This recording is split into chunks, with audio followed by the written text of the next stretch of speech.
Chapter 28. The Prison Register. The day after that in which the scene we had just described had taken place on the road between Bellegarde and Beaucaire, a man of about 30 or 32, dressed in a bright blue frock coat, nankeen trousers, and a white waistcoat, having the appearance and accent of an Englishman, presented himself before the mayor of Marseilles. "Sir," said he, "I am chief clerk of the house of Thomson and Amp, French of Rome. We are, and have been these 10 years, connected with the house of Morel and Amp, son of Marseilles. We have 100,000 francs or thereabouts loaned on their securities, and we are a little uneasy at reports that have reached us that the firm is on the brink of ruin. I have come, therefore, express from Rome, to ask you for information." "Sir," replied the mayor, "I know very well that during the last 4 or 5 years misfortune has seemed to pursue M. Morel. He has lost 4 or 5 vessels and suffered by 3 or 4 bankruptcies. But it is not for me, although I am accredited myself to the amount of 10,000 francs, to give any information as to the state of his finances. Ask of me, as mayor, what is my opinion of M. Morel, and I shall say that he is a man honorable to the last degree, and who has up to this time fulfilled every engagement with scrupulous punctuality. This is all I can say, sir.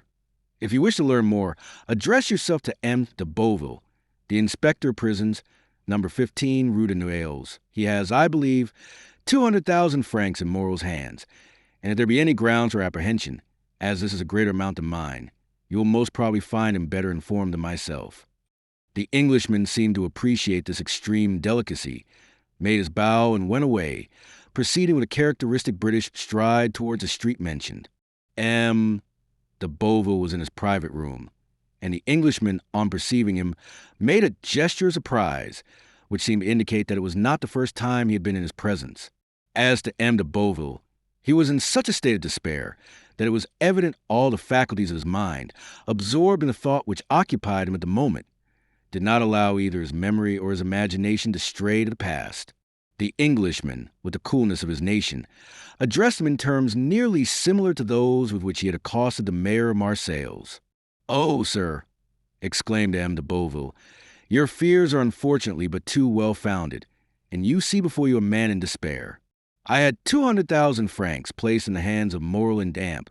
Son, these 200,000 francs were the dowry of my daughter, who was to be married in a fortnight, and these 200,000 francs were payable half on the 15th of this month, and the other half on the 15th of next month. I had informed M. Morel of my desire to have these payments punctually, and he has been here within the last half hour to tell me that if his ship, the Pharaon, did not come into port on the 15th, he would be wholly unable to make this payment." "But," said the Englishman, "this looks very much like a suspension of payment." "It looks more like bankruptcy," exclaimed M. de Beauville despairingly. The Englishman appeared to reflect a moment, and then said, "From which it would appear, sir, that this credit inspires you with considerable apprehension? To tell you the truth, I consider it lost." "Well, then, I will buy it of you." "You?" "Yes, I." "But at a tremendous discount, of course." "No, for 200,000 francs. Our house," added the Englishman with a laugh, "does not do things in that way. And you will pay." "Ready money." And the Englishman drew from his pocket a bundle of banknotes, which might have been twice the sum M. de Beauville feared to lose. A ray of joy passed across M. de Beauville's countenance, yet he made an effort at self-control and said, "Sir, I ought to tell you that, in all probability, you will not realize 6% of this sum." "That's no affair of mine," replied the Englishman. "That is the affair of the house of Thomson and Amp, French, in whose name I act. They have, perhaps, some motive to serve in hastening the ruin of a rival firm. But all I know, sir, is that I am ready to hand you over this sum in exchange for your assignment of the debt. I only ask a brokerage." "Of course, that is perfectly just," cried M. de Beauville. "The commission is usually 1.5, where you have 2, 3, 5%, or even more. Whatever you say." "Sir," replied the Englishman, laughing, "I am like my house, and do not do such things. No, the commission I ask is quite different." "Name it, sir, I beg." "You are the inspector of prisons?" "I have been so these 14 years." "You keep the registers of entries and departures?" "I do." "To these registers there are added notes relative to the prisoners?" There are special reports on every prisoner. What was his name? The Abbé Faria. Oh, I recollect him perfectly, cried de Beauville. He was crazy. So they said, oh, he was decidedly. Very possibly, but what sort of madness was it? He pretended to know of an immense treasure, and offered vast sums to the government if they would liberate him. Yes, sir. 5 or 6 months ago, last February. You have a good memory, sir, to recollect dates so well. I recollect this, because the poor devil's death was accompanied by a singular incident. May I ask what that was? Said the Englishman with an expression of curiosity, which a close observer would have been astonished at discovering in his phlegmatic countenance. Oh, dear, yes, sir. The Abbé's dungeon was 40 or 50 feet distant from that of one of Bonaparte's emissaries, one of those who had contributed to most of the return of the usurper in 1815, a very resolute and very dangerous man. Yes, replied de Beauville. I myself had occasion to see this man in 1816 or 1817, and we could only go into his dungeon with a file of soldiers. That man made a deep impression on me. I shall never forget his countenance. And you say, sir, he interposed, that the 2 dungeons, this dangerous man's name was. This tunnel was dug, no doubt, with an intention of escape? No doubt. But unfortunately for the prisoners, the Abbé Faria had an attack of catalepsy and died. That must have cut short the process of escape. For the dead man, yes, replied M. de Beauville, but not for the survivor. On the contrary, this Dantès saw a means of accelerating his escape. He, no doubt, thought that prisoners who died in the Château d'If were interred in an ordinary burial ground, and he conveyed the dead man into his own cell, took his place in the sack in which they had sewed up the corpse, and awaited the moment of interment. It was a bold step, and one that showed some courage, remarked the Englishman. As I've already told you, sir, he was a very dangerous man, and, fortunately, by his own act disembarrassed the government of the fears it had on his account. How was that? No, the Château d'If has no cemetery, and they simply throw the dead into the sea after fastening a 36-pound cannonball to their feet. Well, observed the Englishman as if he were slow of comprehension. Well, they fastened a 36-pound ball to his feet and threw him into the sea. Really? Exclaimed the Englishman. Yes, sir, continued the inspector of prisons. You may imagine the amazement of the fugitive when he found himself flung headlong over the rocks. I should like to have seen his face at that moment. That would have been difficult. No matter, replied de Beauville, in supreme good humor at the certainty of recovering his 200,000 francs. No matter, I can fancy it. And he shouted with laughter. So can I, said the Englishman, and he laughed too. But he laughed as the English do, at the end of his teeth. And so, continued the Englishman who first gained his composure, he was drowned. Unquestionably. Precisely. But some official document was drawn up as to this affair, I suppose? Inquired the Englishman. Yes, the mortuary deposition. You understand, Dantès' relations, if he had any, might have some interest in knowing if he were dead or alive. So that now, if there were anything to inherit from him, they may do so with easy conscience. He is dead and no mistake about it. Oh, yes, and they may have the fact attested whenever they please. So be it, said the Englishman. But to return to these registers. True, this story has diverted our attention from them. Excuse me. Excuse you for what? For the story? By no means. It really seems to me very curious. Yes, indeed. So, sir, you wish to see all relating to the poor abbé, who really was gentleness itself. Yes, you will much oblige me. Go into my study here, and I will show it to you. And they both entered M. de Beauville's study. Everything was here arranged in perfect order. Each register had its number, each file of papers its place. The inspector begged the Englishman to seat himself in an armchair and place before him the register and documents relative to the Château d'If, giving him all the time he desired for the examination, while de Beauville seated himself in a corner and began to read his newspaper. The Englishman easily found the entries relative to the Abbé Faria, But it seemed that the history which the inspector had related interested him greatly, for after having perused the first documents, he turned over the leaves until he reached the deposition respecting Edmond Dantès. There he found everything arranged in due order: the accusation, examination, morals petition, and de Villefort's marginal notes. He folded up the accusation quietly, and put it as quietly in his pocket, read the examination, and saw that the name of Noirtier was not mentioned in it. Perused, too, the application dated April 10th, 1815, in which Morel, by the deputy procurer's advice, exaggerated with the best intentions, for Napoleon was then on the throne, the services Dantès had rendered to the imperial cause, services which Villefort's certificates rendered indisputable. Then he saw through the whole thing. This petition to Napoleon, kept back by Villefort, had become, under the Second Restoration, a terrible weapon against him in the hands of the king's attorney.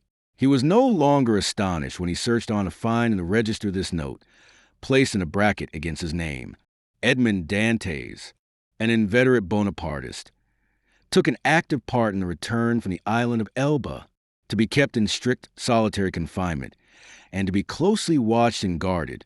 Beneath these lines was written in another hand, "See note above, nothing can be done." He compared the writing in the bracket with the writing of the certificate placed beneath moral petition, and discovered that the note in the bracket was the same writing as the certificate, that is to say, was in Villefort's handwriting.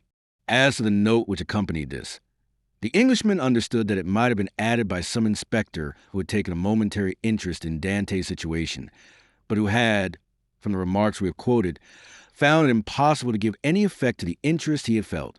As we have said, the inspector, from discretion, and that he might not disturb the Abbé Faria's pupil in his researches, had seated himself in a corner and was reading Le Drapeau Blanc.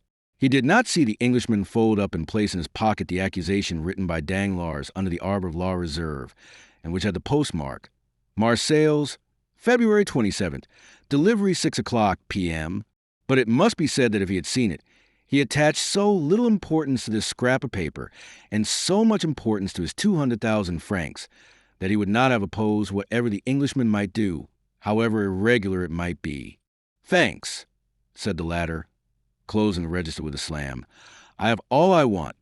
Now it is for me to perform my promise. Give me a simple assignment of your debt. Acknowledge therein the receipt of the cash, and I will hand you over the money."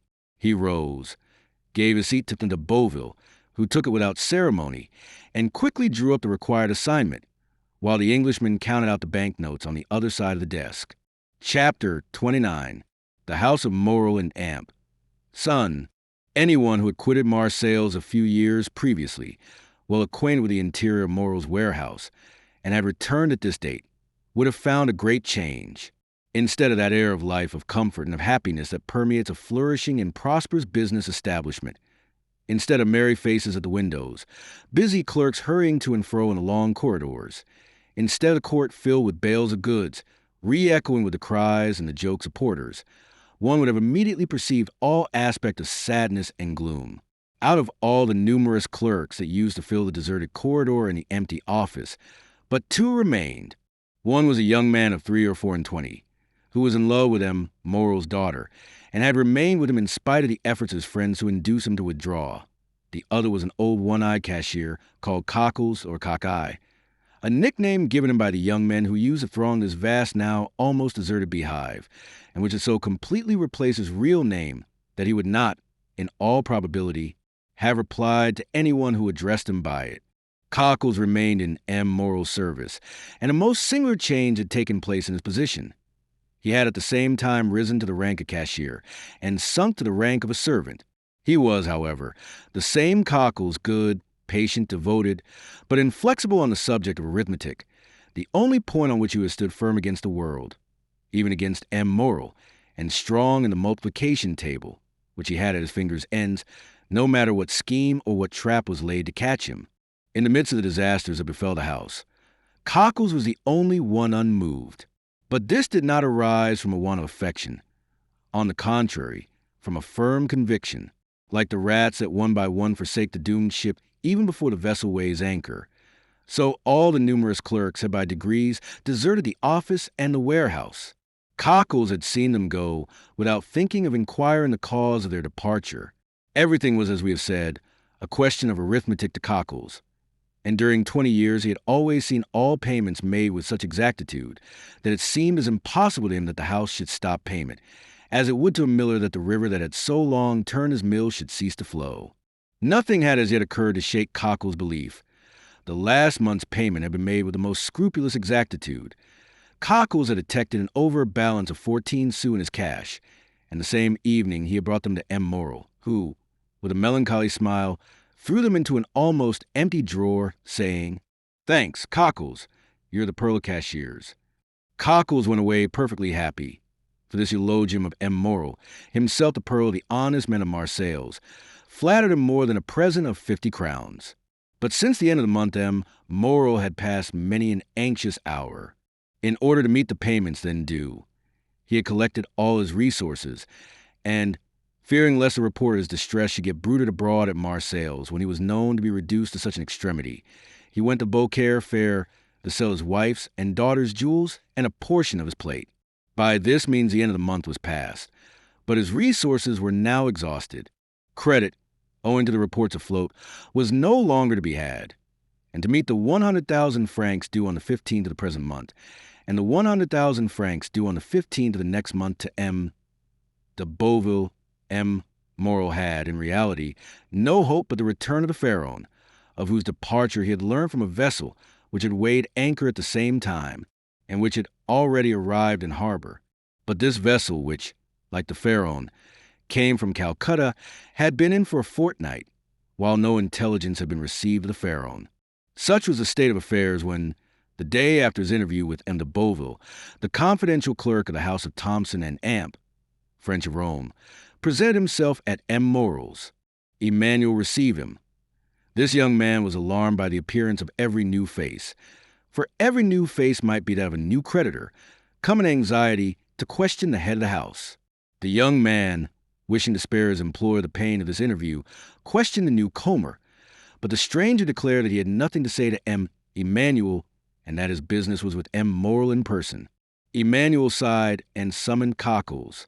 Cockles appeared, and the young man bade him conduct the stranger to M. Morel's apartment. Cockles went first, and the stranger followed him. On the staircase, they met a beautiful girl of 16 or 17, who looked with anxiety at the stranger. "M. Morel is in his room, is he not, Mademoiselle Julie?" said the cashier. "Yes, I think so, at least," said the young girl hesitatingly. "Go and see, Cockles, and if my father is there, announce this gentleman." The young girl turned pale and continued to descend, while the stranger and Cockles continued to mount the staircase. She entered the office where Emmanuel was, while Cockles, by the aid of a key he possessed, opened a door in the corner of a landing place on the second staircase, conducted the stranger into an antechamber, opened a second door, which he closed behind him, and after having left the clerk of the house of Thomson and Amp, French alone, returned and signed to him that he could enter. The Englishman entered, and found Morel seated at a table, turning over the formidable columns of his ledger, which contained a list of his liabilities. At the sight of the stranger, M. Morel closed the ledger, arose, and offered a seat to the stranger, and when he had seen him seated, resumed his own chair. 14 years had changed a worthy merchant, who, in his 36th year, the opening of this history, was now in his 50th. His hair had turned white, time and sorrow had plowed deep furrows on his brow, and his look, once so firm and penetrating, was now irresolute and wandering, as if he feared being forced to fix his attention on some particular thought or person. "Yes, monsieur, you are aware from whom I come? The house of Thomson and Amp, French. At least, so my cashier tells me." "So then, sir," said Morel, "you hold bills of mine?" "Yes, and for a considerable sum." "What is the amount?" asked Morel with a voice he strove to render firm. "When are you to pay?" "Half the 15th of this month, half the 15th of next." "Just so. And now here are 32,500 francs payable shortly. They are all signed by you and assigned to our house by the holders." "I recognize them," said Morel, whose face was suffused, as he thought that, For the first time in his life, he would be unable to honor his own signature. Is this all? It is impossible to describe what Moreau suffered during this enumeration. 287,500 francs, repeated he. Yes, sir, replied the Englishman. I will not, continued he, after a moment's silence, conceal from you that while your probity and exactitude up to this moment are universally acknowledged, yet the report is current in Marseilles that you are not able to meet your liabilities. At this almost brutal speech, Moreau turned deathly pale. Sir, said he, up to this time, and it is now more than 24 years since I received a direction of this house from my father, who had himself conducted it for 35 years, never has anything bearing the signature of Moreau and Damp, son, been dishonored.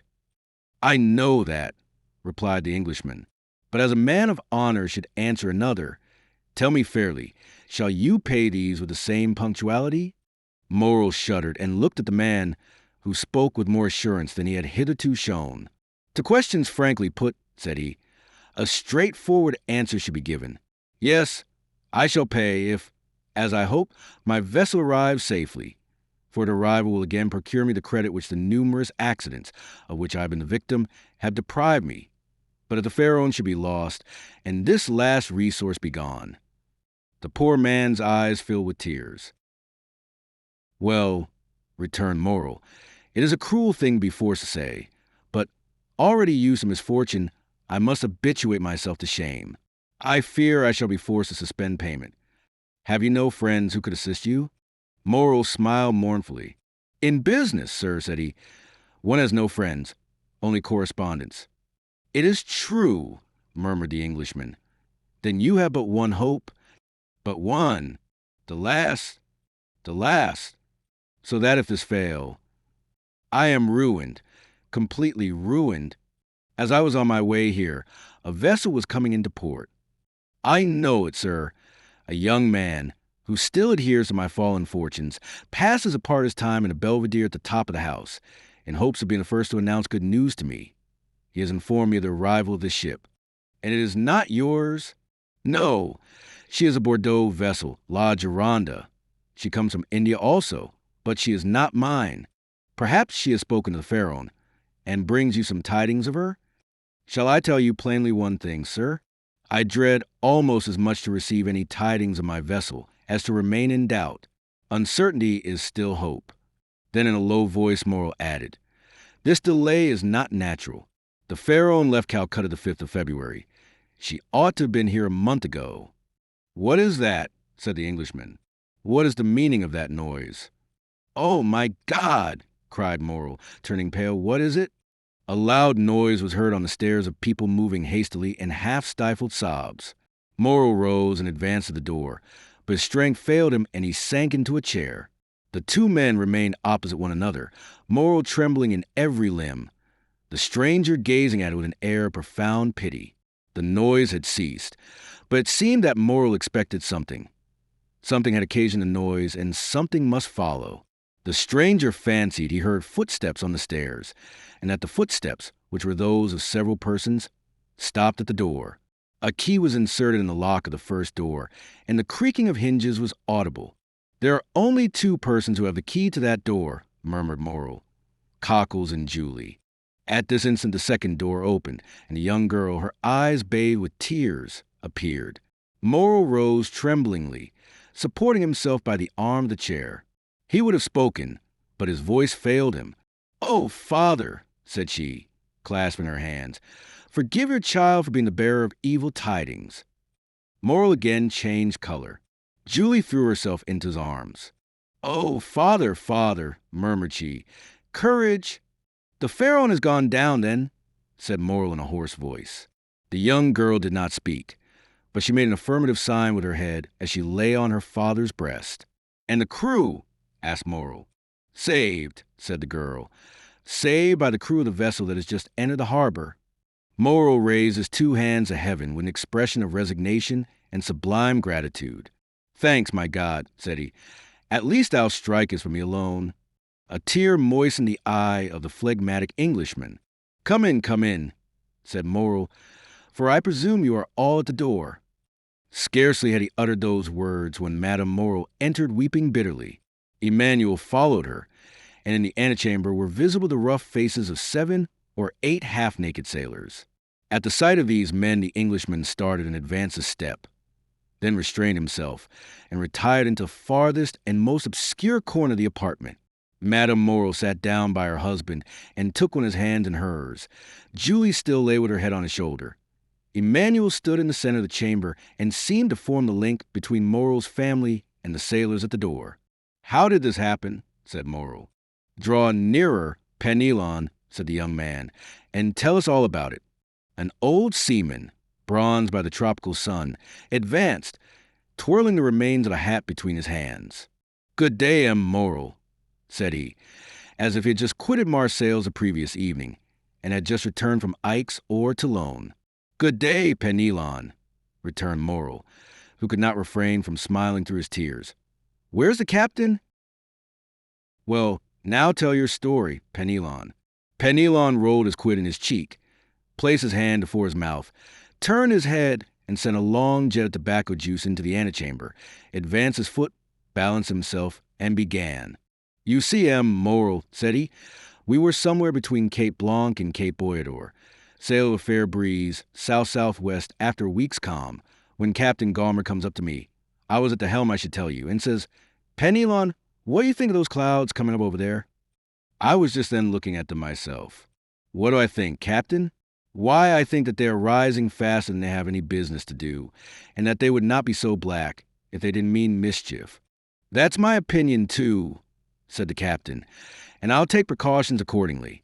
We are carrying too much canvas. Avast, they're all hands, taking studding sails and stow the flying jib." It was time. The squall was on us, and the vessel began to heel. "Ah," said the captain, "we have still too much canvas set. All hands lower the mainsail." 5 minutes after it was down, and we sailed under mizzen topsails and topgallant sails. "Well, Penelon," said the captain, "what makes you shake your head?" "Why," I says, "I still think you got too much on." "I think you're right," answered he. "We shall have a gale." "A gale?" "More than that. We shall have a tempest, or I don't know what's what." You could see the wind coming like the dust at Montredon. Luckily, the captain understood his business. Taking 2 reefs in the topsails, cried the captain, "Let go the bowlines, haul the brace, lower the topgallant sails, haul out the reef tackles on the yards." "That was not enough for those latitudes," said the Englishman. "I should have taken 4 reefs in the topsails and furled the spanker." His firm, sonorous, and unexpected voice made everyone start. Penelon put his hand over his eyes, and then stared at the man who thus criticized the maneuvers of his captain. "We did better than that, sir," said the old sailor respectfully. "We put the helm up a run before the tempest. 10 minutes after we struck our topsails and scud under bare poles." "The vessel was very old to risk that," said the Englishman. It was that did the business. After pitching heavily for 12 hours, we sprung a leak." "Penelon," said the captain, "I think we are sinking. Give me the helm, and go down into the hold." I gave him the helm and descended. There was already 3 feet of water. "All hands to the pumps." I shouted. But it was too late, and it seemed the more we pumped, the more came in. "Ah," said I, after 4 hours' work, "since we are sinking, let us sink. We can die but once." "Is that the example you set, Penelon?" cries the captain. "Very well. Wait a minute." He went into his cabin and came back with a brace of pistols. "I will blow the brains out first man who leaves the pump," said he. "Well done," said the Englishman. "There's nothing gives you so much courage as good reasons," continued the sailor. "And during that time the wind had abated and the sea gone down, but the water kept rising. Not much, only 2 inches an hour, but still it rose. 2 inches an hour does not seem much, but in 12 hours that makes 2 feet, and 3 we had before that makes 5. "Come," said the captain, "we have done all in our power, and M. Moore will have nothing to reproach us with. We have tried to save the ship. Let us now save ourselves. To the boats, my lads, as quick as you can."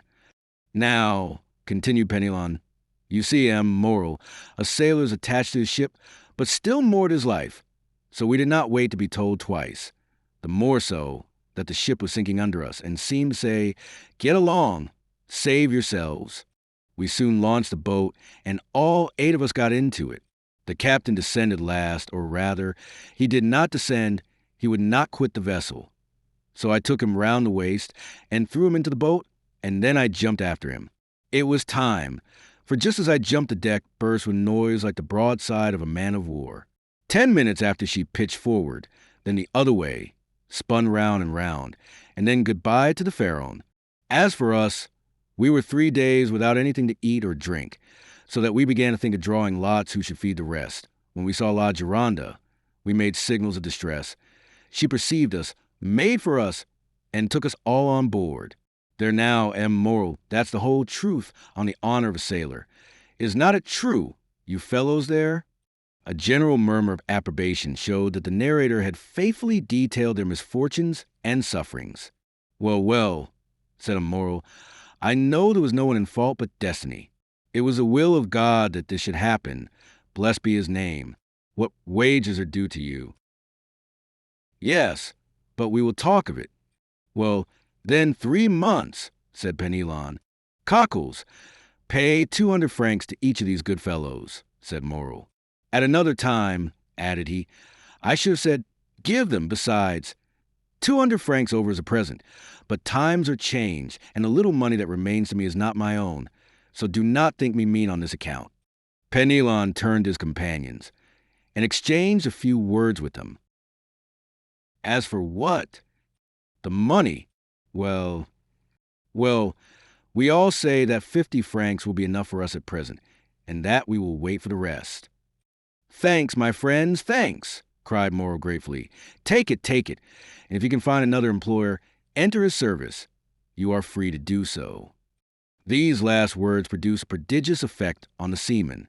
Penelon nearly swallowed his quid. Fortunately, he recovered. No, said M. Moreau. I am not angry, quite the contrary, and I do not send you away, but I have no more ships, and therefore I do not want any sailors. I have no money to build ships with, Penelon, said the poor owner mournfully, so I cannot accept your kind offer. No more money? Then you must not pay us. We can scud, like the Pharaon, under bare poles. Enough, cried Moreau, almost overpowered. Leave me, I pray you. We shall meet again in a happier time. Emmanuel, go with them, and see that my orders are executed. At least we shall see each other again, M. Moreau? Asked Penelon.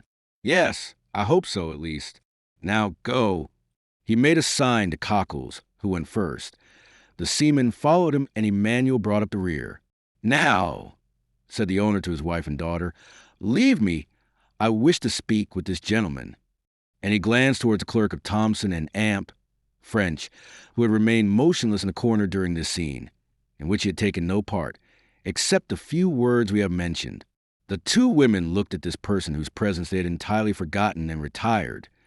But, as she left the apartment, Julie gave the stranger a supplicating glance, to which he replied by a smile that an indifferent spectator would have been surprised to see on his stern features. The 2 men were left alone. Well, sir, said Moreau, sinking into a chair, you have heard all, and I have nothing further to tell you. I see, returned the Englishman, that a fresh and unmerited misfortune has overwhelmed you, and this only increases my desire to serve you. Oh, sir, cried Moreau. Let me see, continued the stranger. I am one of your largest creditors. Your bills, at least, are the first that will fall due. Do you wish for time to pay? A delay would save my honor, and consequently my life. How long a delay do you wish for? Moreau reflected. 2 months, said he. I will give you 3, replied the stranger. But, asked Moreau, will the house of Thompson and Amp, French consent? Oh, I take everything on myself. Today is the 5th of June. Yes. Well, renew these bills up to the 5th of September, and on the 5th of September at 11 o'clock, the hand of the clock pointed to 11, I shall come to receive the money. I shall expect you, returned Moreau, and I will pay you or I shall be dead. These last words were uttered in so low a tone that the stranger could not hear them. The bills were renewed. the old ones destroyed, and the poor shipowner found himself with 3 months before him to collect his resources. The Englishman received his thanks with the phlegm peculiar to his nation, and Morrel, overwhelming him with grateful blessings, conducted him to the staircase. The stranger met Julie on the stairs. She pretended to be descending, but in reality she was waiting for him. "Oh, sir," said she, clasping her hands.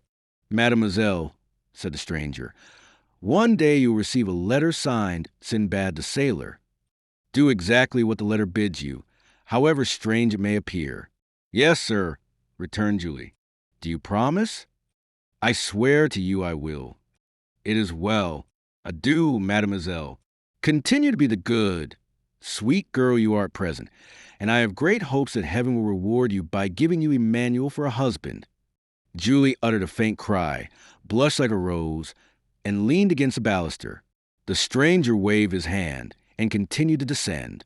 In the court he found Penelon, who, with a rouleau of 100 francs in either hand, seemed unable to make up his mind to retain them. "Come with me, my friend," said the Englishman. "I wish to speak to you." Chapter 30. The 5th of September. The extension provided for by the agent of Thomson and Damp, French, at the moment when Morrel expected at least, was to the poor shipowner so decided a stroke of good fortune that he almost dared to believe that fate was at length grown weary of wasting her spite upon him. The same day he told his wife, Emmanuel, and his daughter all that had occurred. An ray of hope, if not of tranquility, returned to the family. Unfortunately, however, Morrel had not only engagements with the house of Thomson and Damp, French, who had shown themselves so considerate towards him, and, as he had said, in business he had correspondents and not friends. When he thought the matter over, he could by no means account for this generous conduct on the part of Thomson and Amp, French, towards him, and could only attribute it to some such selfish argument as this: "We had better help a man who owes us nearly 300,000 francs, and have those 300,000 francs at the end of 3 months than hasten his ruin, and get only 6 or 8% of our money back again." Unfortunately, whether through envy or stupidity, all Morrel's correspondents did not take this view, and some even came to a contrary decision. The bills signed by Morrel were presented at his office with scrupulous exactitude, and, thanks to the delay granted by the Englishman, were paid by Cockles with equal punctuality. Cockles thus remained in his accustomed tranquillity. It was Morrel alone who remembered with alarm that if he had to repay on the 15th the 50,000 francs of End of Beauville, and on the 30th the 32,500 francs of bills, for which, as well as the debt due to the inspector of prisons he had time granted, he must be a ruined man. The opinion of all the commercial men was that, under the reverses which had successively weighed down Morrel, it was impossible for him to remain solvent. Great, therefore, was the astonishment when at the end of the month he canceled all his obligations with his usual punctuality. Still, confidence was not restored to all minds, and the general opinion was that the complete ruin of the unfortunate shipowner had been postponed only until the end of the month. The agent of Thomson and Damp, French, had not been again seen at Marseilles.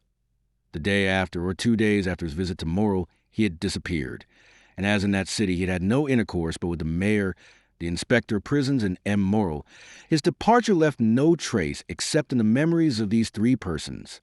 As to the sailors of the Pharaon, they must have found snug berths elsewhere, for they also had disappeared. As he descended the staircase, Morrel met Penelon, who was going up. Penelon had, it would seem, made good use of his money, for he was newly clad. When he saw his employer, the worthy tar seemed much embarrassed, drew on one side into the corner of the landing place, passed his quid from one cheek to the other, stared stupidly with his great eyes, and only acknowledged a squeeze of the hand which Morrel as usual gave him by a slight pressure in return. Morrel attributed Penelon's embarrassment to the elegance of his attire. It was evident the good fellow had not gone to such an expense on his own account. He was, no doubt, engaged on board some other vessel, and thus his bashfulness arose from the fact of his not having, if we may so express ourselves, worn mourning for the Pharaon longer. Perhaps he had come to tell Captain Gaumert of his good luck, and offer him employment from his new master. "Worthy fellow," said Morrel, as he went away, "may your new master love you as I loved you, and be more fortunate than I have been." There came in, moreover, 2 drafts which M. Morrel had fully anticipated, in which Cockles paid as punctually as the bills which the shipowner had accepted. All this was incomprehensible, and then, with the tenacity peculiar to prophets of bad news, the failure was put off until the end of September. Morrow had long thought of Danglars, but had kept away from some instinctive motive, and had delayed as long as possible availing himself of this last resource. And Morrow was right, for he returned home crushed by the humiliation of a refusal. He was a strong-minded, upright young man. At the time when he decided on his profession, his father had no desire to choose for him, but had consulted young Maximilian's taste. He had at once declared for a military life, and had in consequence studied hard, passed brilliantly through the Polytechnic School, and left it as sub-lieutenant of the 53rd of the line. For a year he had held this rank, and expected promotion on the first vacancy. In his regiment, Maximilian Morrow was noted for his rigid observance, not only of the obligations imposed on a soldier, but also the duties of man, and he thus gained the name of the Stoic. We need hardly say that many of those who gave him this epithet repeated it because they had heard it and did not even know what it meant. This was the young man whom his mother and sister called to their aid to sustain them under the serious trial, which they felt they would soon have to endure. They had not mistaken the gravity of this event. For the moment after Morrow had entered his private office with Cockles, Julie saw the latter leave it pale, trembling, and his features betraying the utmost consternation.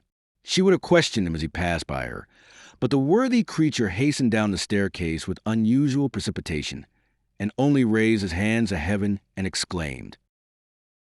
A moment afterwards, Julie saw him go upstairs carrying 2 or 3 heavy ledgers, a portfolio, and a bag of money.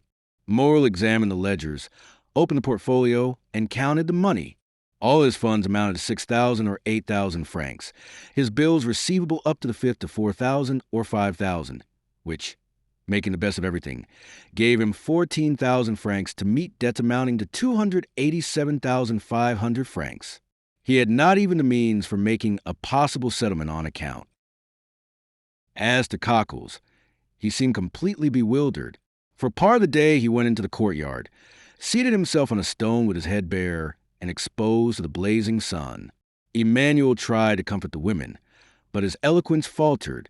The young man was too well acquainted with the business of the house not to feel that a great catastrophe hung over the Morrow family. Night came. The 2 women had watched, hoping that when he left his room Morrow would come to them, but they heard him pass before their door and try and conceal the noise of his footsteps. They listened. He went into his sleeping room and fastened the door inside. Madame Morrow sent her daughter to bed, and half an hour after Julie had retired, she rose, took off her shoes, and went stealthily along the passage to see through the keyhole what her husband was doing. In the passage she saw a retreating shadow. It was Julie, who, uneasy herself, had anticipated her mother. The young lady went towards Madame Morrow. "He is writing," she said. Next day, Morrow seemed as calm as ever, went into his office as usual, came to his breakfast punctually, and then after dinner he placed his daughter beside him, took her head in his arms, and held her for a long time against his bosom. In the evening, Julie told her mother that although he was apparently so calm, she had noticed that her father's heart beat violently. The next 2 days passed in much the same way. On the evening of the 4th of September, Morrow asked his daughter for the key of his study. Julie trembled at this request, which seemed to her a bad omen. Why did her father ask for this key which she always kept, and which was only taken from her in childhood as a punishment? The young girl looked at Morrow. "What have I done wrong, father," she said, "that you should take this key from me?" "Nothing, my dear," replied the unhappy man, the tears starting to his eyes at the simple question. "Nothing. Only I want it." Julie made a pretense to feel for the key. "I must have left it in my room," she said, and she went out. But instead of going to her apartment, she hastened to consult Emmanuel. "Do not give this key to your father," said he, "and tomorrow morning, if possible, do not quit him for a moment." During the night, between the 4th and 5th of September, Madame Morrow remained listening for every sound, and until 3 o'clock in the morning, she heard her husband pacing the room in great agitation. It was 3 o'clock when he threw himself on the bed. The mother and daughter passed the night together. They had expected Maximilian since the previous evening. At 8 o'clock in the morning, Morel entered their chamber. He was calm, but the agitation of the night was legible in his pale and careworn visage. They did not dare to ask him how he had slept. Morel was kinder to his wife, more affectionate to his daughter than he had ever been. He could not cease gazing at and kissing the sweet girl.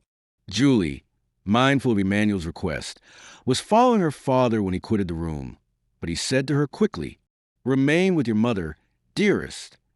Julie wished to accompany him. "I wish you to do so," said he.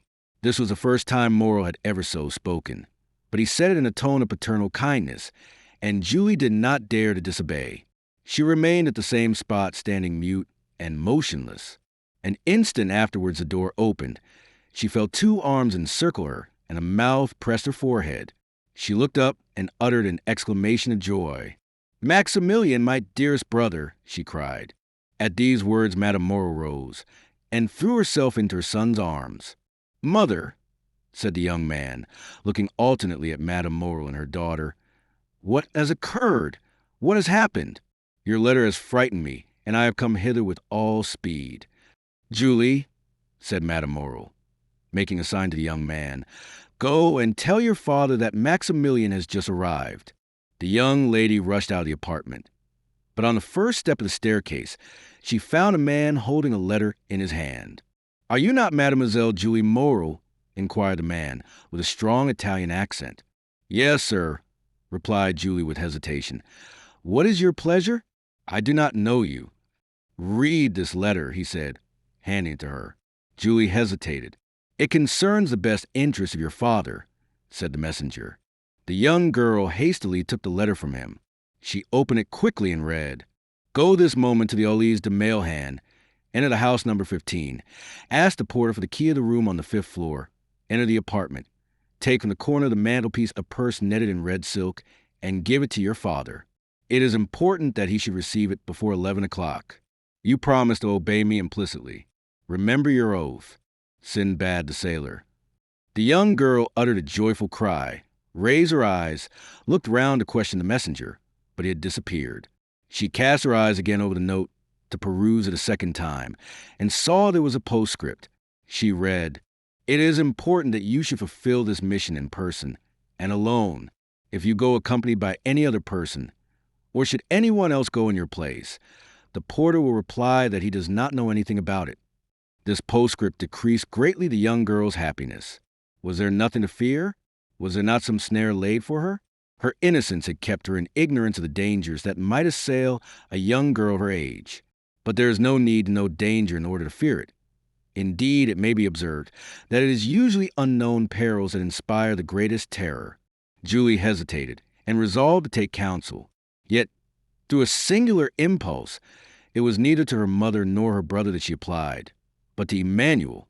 She hastened down and told him what had occurred on the day when the agent of Thompson and Amp, French, had come to her father's, related the scene on the staircase, repeated the promise she had made, and showed him the letter.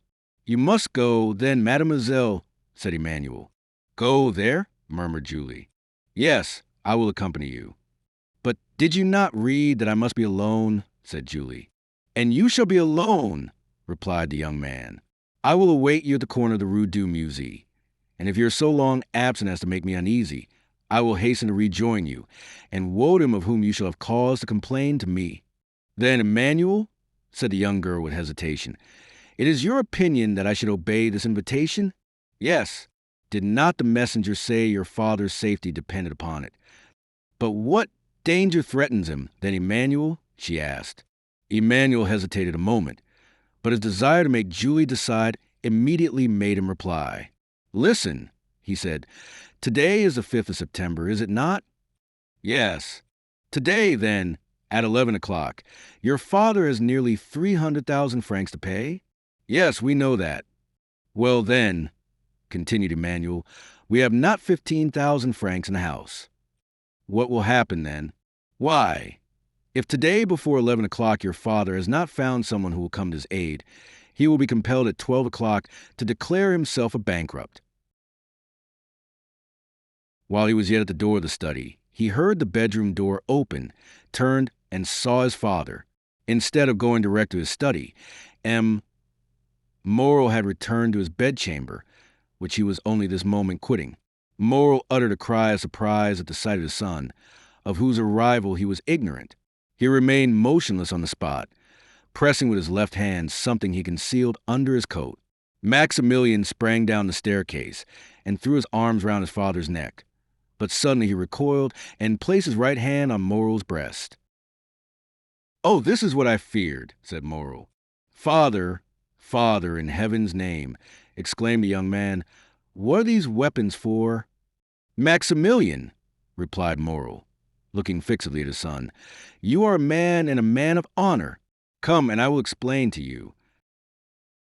"Read," said Moral. The young man was overwhelmed as he read. Moral said not a word. What could he say? What need he add to such a desperate proof in figures? "And have you done all that is possible, Father, to meet this disastrous result?" asked the young man after a moment's pause. "I have," replied Moral. "You have no money coming in on which you can rely?" "None." "You have exhausted every resource." "Oh, and in half an hour," said Maximilian in a gloomy voice, "our name is dishonored." "Blood washes out dishonor," said Moral. "You are right, Father, I understand you." Then extending his hand towards one of the pistols, he said, "There is one for you and one for me. Thanks." Moral caught his hand. "Your mother, your sister. Who will support them?"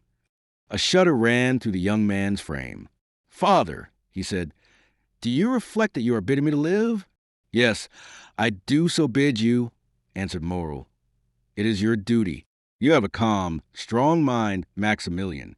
Maximilian, you are no ordinary man. I make no requests or commands. I only ask you to examine my position, as if it were your own, and then judge for yourself." The young man reflected for a moment. Then an expression of sublime resignation appeared in his eyes, and with a slow and sad gesture, he took off his 2 epaulets, the insignia of his rank. Moral was about to cast himself on his knees before his son, but Maximilian caught him in his arms, and those 2 noble hearts were pressed against each other for a moment. "You know it is not my fault," said Moral. Maximilian smiled. "I know. Father, you're the most honorable man I have ever known." "Good, my son. And now there is no more to be said. Go and rejoin your mother and sister." "My father," said the young man, bending his knee, "bless me." Moral took the head of his son between his 2 hands, drew him forward, and kissing his forehead several times said, "Oh, yes, yes, I bless you in my own name, and in the name of 3 generations of irreproachable men, who say through me, the edifice which misfortune has destroyed, Providence may build up again. On seeing me die such a death, the most inexorable will have pity on you.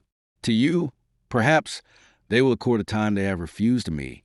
Then do your best to keep our name free from dishonor. Go to work, labor, young man, struggle ardently and courageously. Live, yourself, your mother and sister, with the most rigid economy, so that from day to day the property of those whom I leave in your hands may augment and fructify. Reflect how glorious a day it will be, how grand, how solemn, that day of complete restoration, on which you will say in this very office, 'My father died because he could not do what I have this day done, but he died calmly and peaceably, because in dying he knew what I should do.' My father, cried the young man, why should you not live? If I live, all would be changed. If I live, interest would be converted into doubt, pity into hostility. If I live, I am only a man who has broken his word, failed in his engagements. In fact, only a bankrupt. If, on the contrary, I die, remember Maximilian, my corpse is that of an honest but unfortunate man. Living, my best friends would avoid my house. Dead, all Marseilles will follow me in tears to my last home. Living, you would feel shame at my name. Dead, you may raise your head and say, 'I am the son of him you killed,' because for the first time he has been compelled to break his word." The young man uttered a groan, but appeared resigned. "And now," said Moral, "leave me alone, and endeavor to keep your mother and sister away." "Will you not see my sister once more?" asked Maximilian. A last but final hope was concealed by the young man in the effect of this interview, and therefore he had suggested it. Moral shook his head. I saw her this morning and bade her adieu. Yes, my son, and a sacred command. Say it, my father. The house of Thomson and Amp.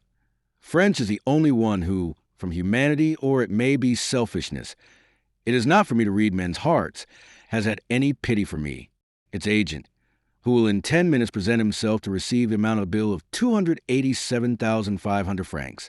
I will not say granted, but offered me 3 months. Let this house be the first repaid, my son, and respect this man. Father, I will, said Maximilian. And now, once more, adieu, said Moreau. Go, leave me, I will be alone. You will find my will in the secrétaire in my bedroom. The young man remained standing and motionless, having but the force of will and not the power of execution. Hear me, Maximilian, said his father. Suppose I were a soldier like you and ordered to carry a certain redoubt, and you knew I must be killed in the assault. Would you not say to me, as you said just now, Go, father, for you are dishonored by delay, and death is preferable to shame? Yes, yes, said the young man. Yes. And once again embracing his father with convulsive pressure, he said, Be it so, my father. And he rushed out of the study. When his son had left him, Moreau remained an instant standing with his eyes fixed on the door. Then putting forth his arm, he pulled the bell. After a moment's interval, Cockles appeared. It was no longer the same man. The fearful revelations of the 3 last days had crushed him. This thought, the house of Moreau is about to stop payment, bend him to the earth more than 20 years would otherwise have done.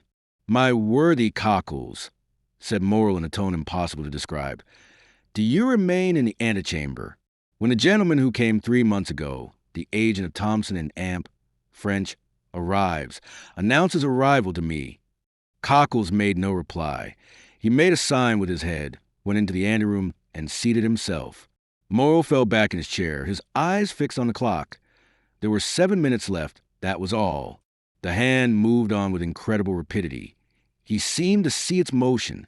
What passed in the mind of this man at the supreme moment of his agony cannot be told in words. He was still comparatively young.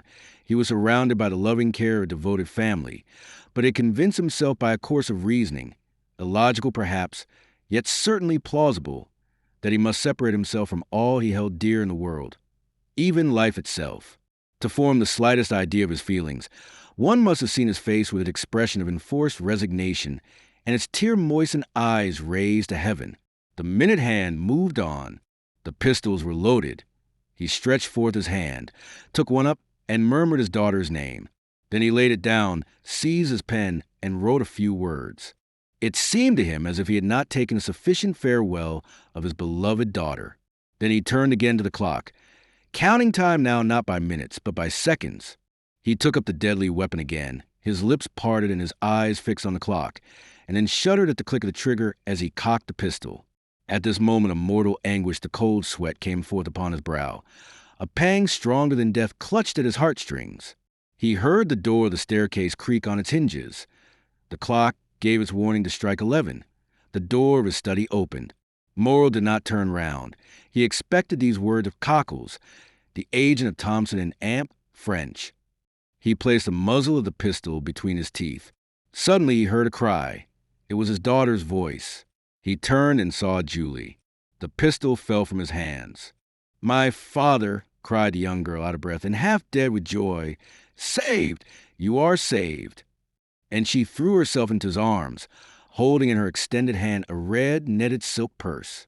Saved, my child, said Moreau. What do you mean? Yes, saved, saved. See, said the young girl. Moreau took the purse, and started as he did so, for a vague remembrance reminded him that it once belonged to himself.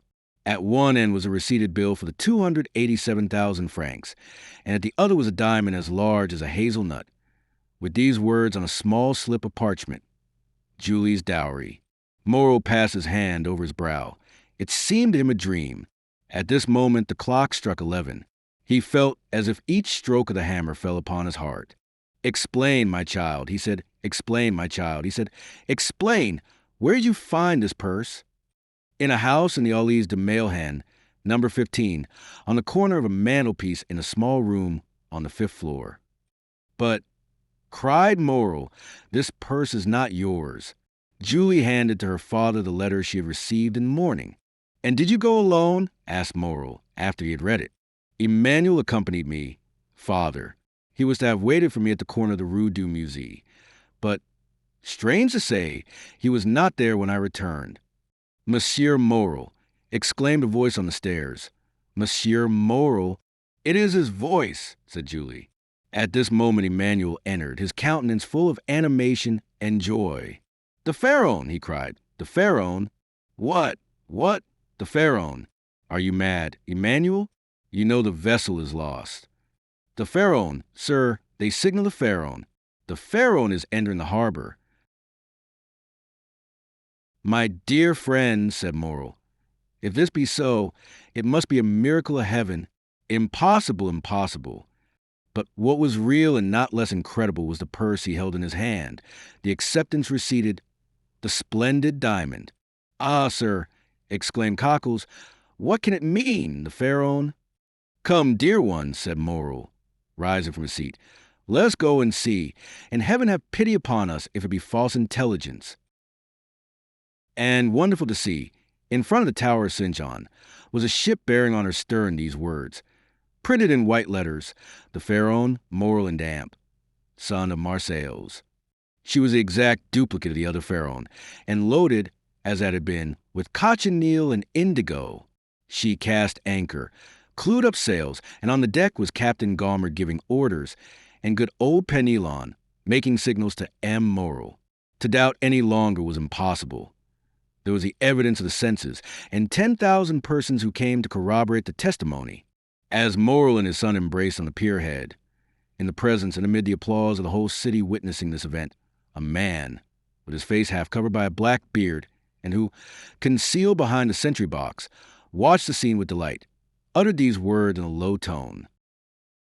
And with a smile expressive of supreme content, he left his hiding place, and without being observed, descended one of the flights of steps provided for debarkation, and hailing 3 times, shouted, Jacopo, Jacopo, Jacopo. Then a launch came to shore, took him on board, and conveyed him to a yacht splendidly fitted up, on whose deck he sprung with the activity of a sailor. Thence he once again looked towards Morel, who, weeping with joy, was shaking hands most cordially with all the crowd around him, and thanking with a look the unknown benefactor whom he seemed to be seeking in the skies. And now, said the unknown, farewell kindness, humanity, and gratitude. Farewell to all the feelings that expand the heart. I have been heaven's substitute to recompense the good. Now the God of vengeance yields to me his power to punish the wicked.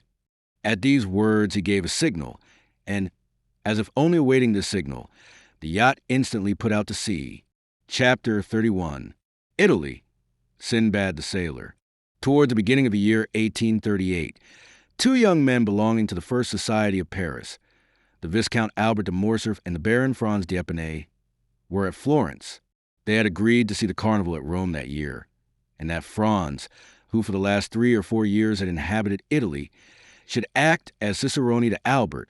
As it is no inconsiderable affair to spend the carnival at Rome, especially when you have no great desire to sleep on the Piazza del Popolo or the Campo Vaccino, they wrote to Signor Pastrini, the proprietor of the Hotel de Londres, Piazza di Spagna, to reserve comfortable apartments for them. Signor Pastrini replied that he had only 2 rooms and a parlor on the 3rd floor, which he offered at the low charge of a louis per diem. They accepted his offer, but wishing to make the best use of the time that was left, Albert started for Naples. One evening he cast off the painter of a sailboat from the iron ring that secured it to the dock at Leghorn, wrapped himself in his coat, and lay down, and said to the crew, "To the island of Elba." The boat shot out of the harbor like a bird, and the next morning Franz disembarked at Porforeggio. He traversed the island, after having followed the traces which the footsteps of the giant have left, and re-embarked for Marciana. 2 hours after he again landed at Pianosa, where he was assured that red partridges abounded. The sport was bad. Franz only succeeded in killing a few partridges, and, like every unsuccessful sportsman, he returned to the boat very much out of temper. "Where? Do you see that island?" continued the captain, pointing to a conical pile rising from the Indigo Sea. The island of Monte Cristo. But I have no permission to shoot over this island. Ah, indeed, said the young man. A desert island in the midst of the Mediterranean must be a curiosity. It is very natural. This island is a mass of rocks and does not contain an acre of land capable of cultivation. To whom does this island belong? Who live upon the stones, I suppose, said Franz with an incredulous smile. No, but by browsing the shrubs and trees that grow out of the crevices of the rocks. Where can I sleep? On shore in the grottos or on board in your cloak. Besides, if your excellency pleases, we can leave as soon as you like. We can sail as well by night as by day, and if the wind drops, we can use our oars. As Franz had sufficient time, and his apartments at Rome were not yet available, he accepted the proposition. Upon his answer in the affirmative, the sailors exchanged a few words together in a low tone. Well, asked he, what now? Is there any difficulty in the way? No, replied the captain, but we must warn your excellency that the island is an infected port. What do you mean? Monte Cristo, although uninhabited, yet serves occasionally as a refuge to the smugglers and pirates who come from Corsica, Sardinia, and Africa, and if it becomes known that we have been there, we shall have to perform quarantine for 6 days on our return to Leghorn. The deuce! That puts a different face on the matter. 6 days. Why? That's as long as the Almighty took to make the world. Too long a wait, too long. But who will say your excellency has been to Monte Cristo? Oh, I shall not, cried Franz. Nor I, nor I. Chorus of sailors. Then steer for Monte Cristo. The captain gave his orders. The helm was put up, and the boat was soon sailing in the direction of the island. Franz waited until all was in order, and when the sail was filled and the 4 sailors had taken their places, 3 forward and 1 at the helm, he resumed the conversation. Gaetano, said he to the captain, you tell me Monte Cristo serves as a refuge for pirates who are, it seems to me, a very different kind of game from the goats. I knew there were smugglers, but I thought that since the capture of Algiers and the destruction of the Regency, pirates existed only in the romances of Cooper and Captain Marryat. Your excellency is mistaken. There are pirates, like the bandits who are believed to have been exterminated by Pope Leo XII, and who yet every day rob travelers at the gates of Rome. Has not your excellency heard that the French charge d'affaires was robbed 6 months ago within 500 paces of Aletri? Oh, yes, I heard that. But, asked Franz, who lay wrapped in his cloak at the bottom of the boat, why do not those who have been plundered complain to the French, Sardinian, or Tuscan governments? Yes, why? Because, in the first place, they transfer from the vessel to their own boat whatever they think worth taking. Then they bind the crew hand and foot. They attach to everyone's neck a 420-pound ball. A large hole is chopped in the vessel's bottom, and then they leave her. At the end of 10 minutes, the vessel begins to roll heavily and settle down. First one gunwale goes under, then the other. Then they lift and sink again, and both go under at once. All at once there's a noise like a cannon. That's the air blowing up the deck. Soon the water rushes out of scupper holes like a whale spouting. The vessel gives a last groan, spins round and round, and disappears, forming a vast whirlpool in the ocean. And then all is over, so that in 5 minutes nothing but the eye of God can see the vessel where she lies at the bottom of the sea. Do you understand now, said the captain, why no complaints are made to the government, and why the vessel never reaches port? It is probable that if Gaetano had related this previous to proposing the expedition, Franz would have hesitated, but now that they had started, he thought it would be cowardly to draw back. He was one of those men who do not rashly court danger, but if danger presents itself, combat it with the most unalterable coolness. Calm and resolute, he treated any peril as he would an adversary in a duel, calculated his probable method of approach, retreated, if at all, as a point of strategy and not from cowardice, was quick to see an opening for attack, and won victory at a single thrust. Bah! Said he, I have traveled through Sicily and Calabria. I've sailed 2 months in the archipelago, and yet I never saw even the shadow of a bandit or a pirate. I did not tell your excellency this to deter you from your project, replied Gaetano, but you question me, and I have answered. That's all. The wind blew strongly.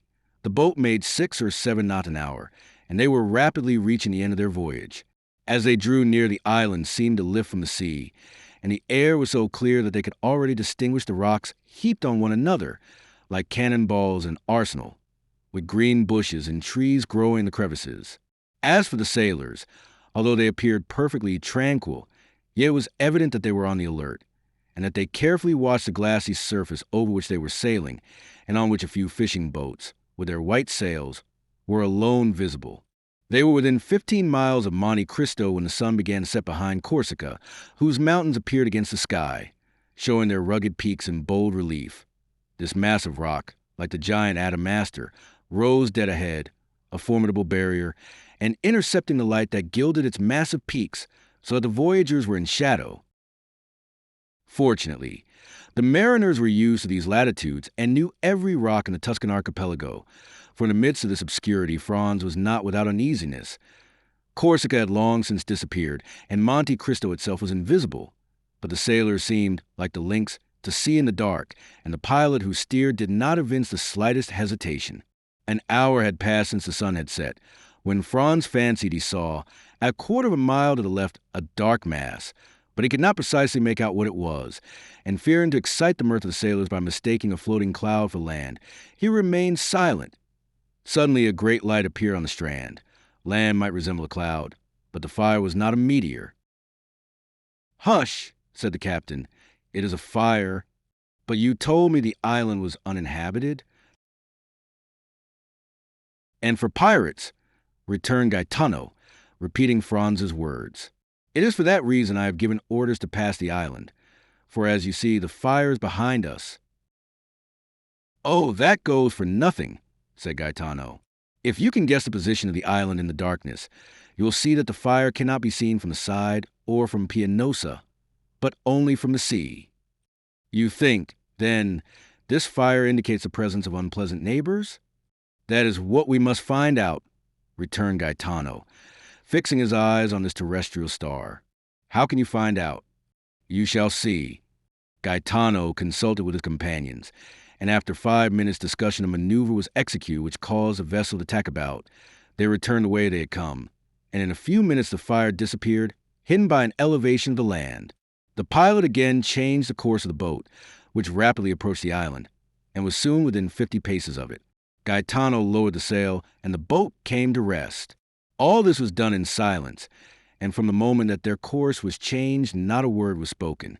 Gaetano, who had proposed the expedition, had taken all the responsibility on himself. The 4 sailors fixed their eyes on him, while they got out their oars and held themselves in readiness to row away, which, thanks to the darkness, would not be difficult. As for Franz, he examined his arms with the utmost coolness. He had 2 double-barreled guns and a rifle. He loaded them, looked at the priming, and waited quietly. During this time the captain had thrown off his vest and shirt and secured his trousers round his waist. His feet were naked, so he had no shoes and stockings to take off. After these preparations he placed his finger on his lips, and lowering himself noiselessly into the sea, swam towards the shore with such precaution that it was impossible to hear the slightest sound. He could only be traced by the phosphorescent line in his wake. This track soon disappeared. It was evident that he had touched the shore.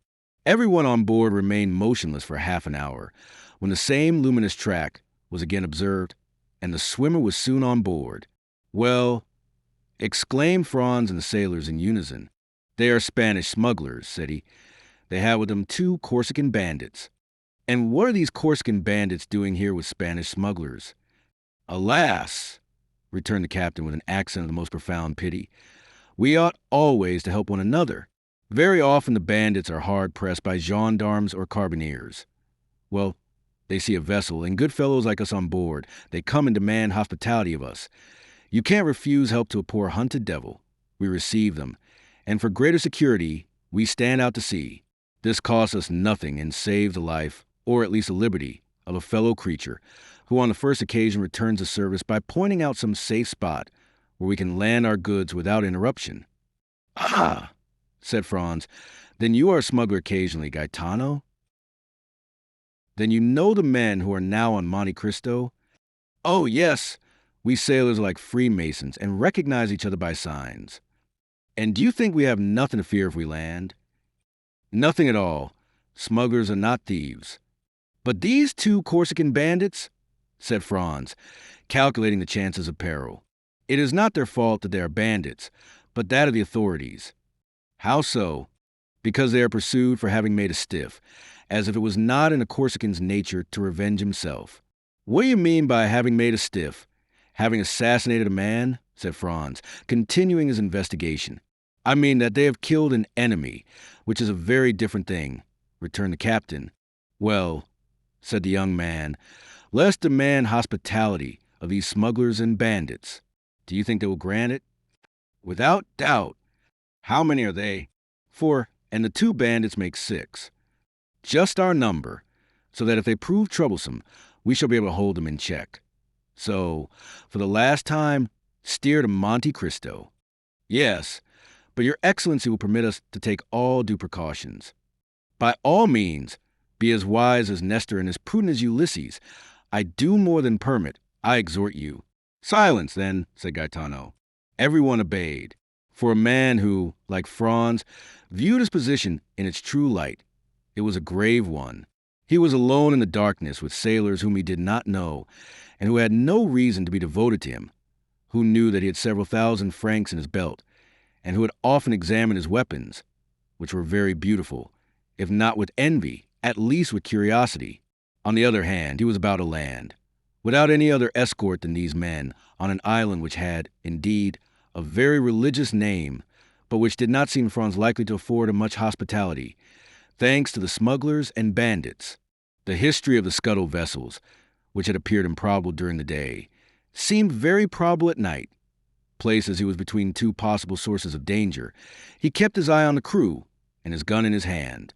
The sailors had again hoisted sail, and the vessel was once more cleaving the waves. Through the darkness, Franz, whose eyes were now more accustomed to it, could see the looming shore along which the boat was sailing, and then, as they rounded a rocky point, he saw the fire more brilliant than ever, and about it 5 or 6 persons seated. The blaze illumined the sea for 100 paces around. Gaetano skirted the light, carefully keeping the boat in the shadow. Then, when they were opposite the fire, he steered to the center of the circle, singing a fishing song, of which his companions sung the chorus. At the first words of the song, the men seated round the fire arose and approached the landing place, their eyes fixed on the boat, evidently seeking to know who the newcomers were and what were their intentions. They soon appeared satisfied and returned, with the exception of one, who remained at the shore, to their fire, at which the carcass of a goat was roasting. When the boat was within 20 paces of the shore, the man on the beach, who carried a carbine, presented arms after the manner of a sentinel and cried, "Who comes there?" in Sardinian. Franz coolly cocked both barrels. Gaetano then exchanged a few words with this man, which the traveler did not understand, but which evidently concerned him. "Will your excellency give your name, or remain incognito?" asked the captain. "My name must rest unknown," replied Franz. "Merely say I am a Frenchman traveling for pleasure." As soon as Gaetano had transmitted this answer, the sentinel gave an order to one of the men seated round the fire, who rose and disappeared among the rocks. Not a word was spoken. Everyone seemed occupied, Franz with his disembarkment, the sailors with their sails, the smugglers with their goat. But in the midst of all this carelessness, it was evident that they mutually observed each other. The man who had disappeared returned suddenly on the opposite side to that by which he had left. He made a sign with his head to the sentinel, who, turning to the boat, said, "Saccommodi." The Italian escamodi is untranslatable. It means at once, "Come, enter, you are welcome. Make yourself at home. You are the master." It is like that Turkish phrase of Molière's that so astonished the bourgeois gentleman by the number of things implied in its utterance. The sailors did not wait for a second invitation, for strokes of the oar brought them to land. Gaetano sprang to shore, exchanged a few words with the sentinel. Then his comrades disembarked, and lastly came Franz. One of his guns was swung over his shoulder. Gaetano had the other, and a sailor held his rifle. His dress, half artist, half dandy, did not excite any suspicion and, consequently, no disquietude.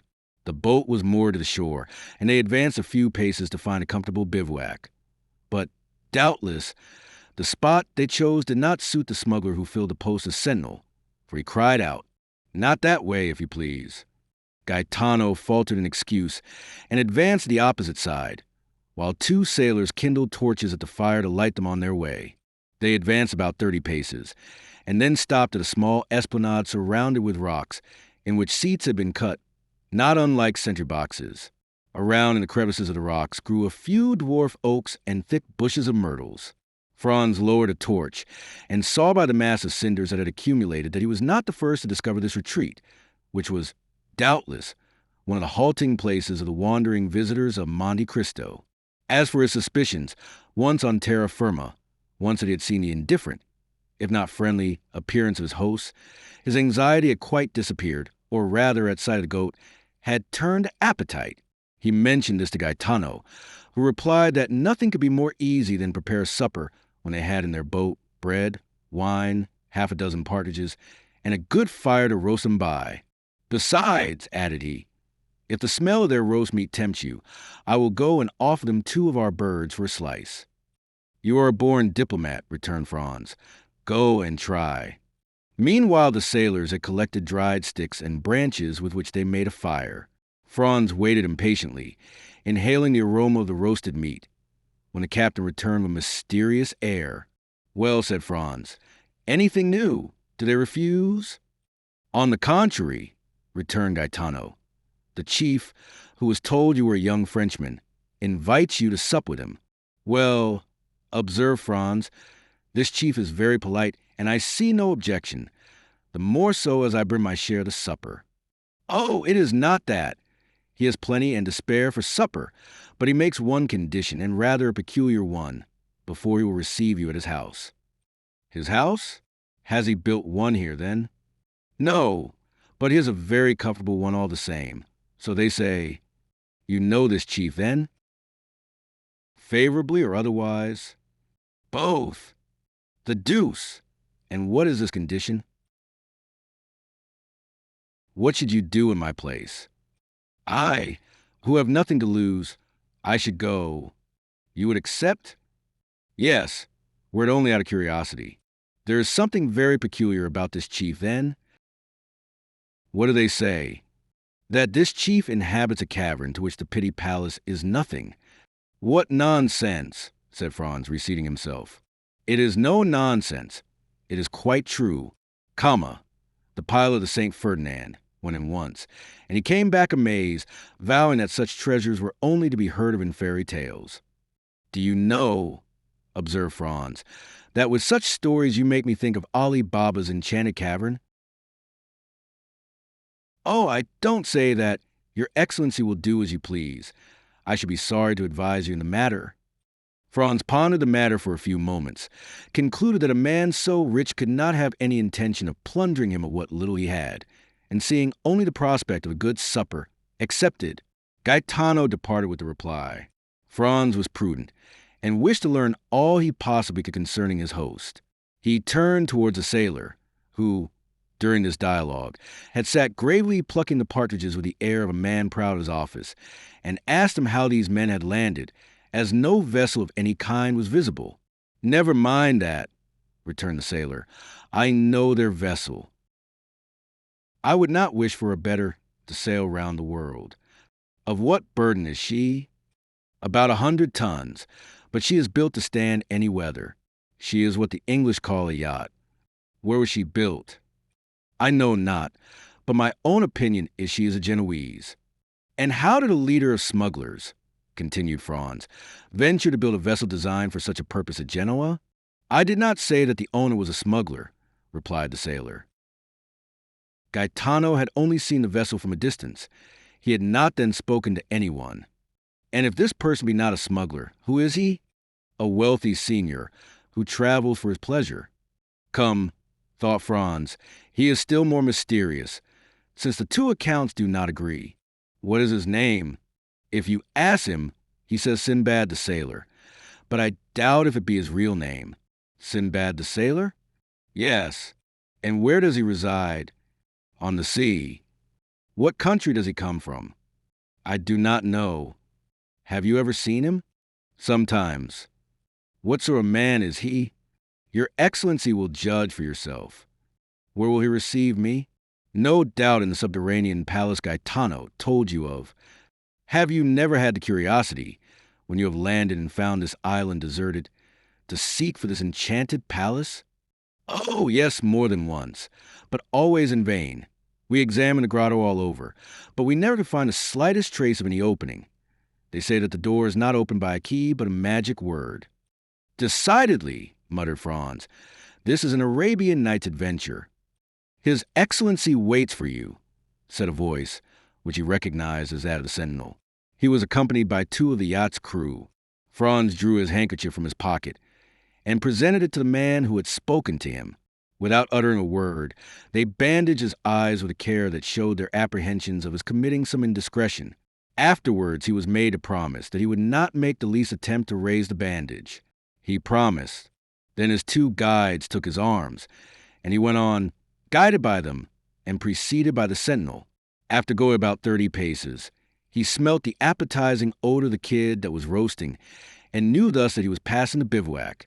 They then led him on about 50 paces farther, evidently advancing towards that part of the shore where they would not allow Gaetano to go, a refusal he could now comprehend. Presently, by a change in the atmosphere, he knew that they were entering a cave. After going on for a few seconds more, he heard a crackling, and it seemed to him as though the atmosphere again changed and became balmy and perfumed. At length his feet touched on a thick and soft carpet, and his guides let go their hold of him. There was a moment's silence, and then a voice in excellent French, although with a foreign accent, said, "Welcome, sir. I beg you will remove your bandage."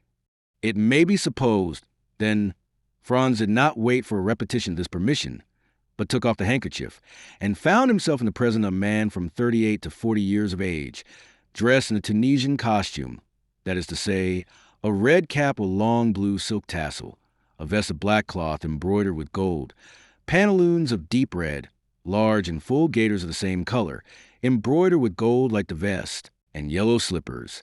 He had a splendid cashmere round his waist, and a small, sharp, and crooked cangier was passed through his girdle. Although of a paleness that was almost livid, this man had a remarkably handsome face. His eyes were penetrating and sparkling, his nose, quite straight and projecting direct from the brow, was of the pure Greek type, while his teeth, as white as pearls, were set off to admiration by the black mustache that encircled them. His pallor was so peculiar that it seemed to pertain to one who had been long entombed, and who was incapable of resuming the healthy glow and hue of life.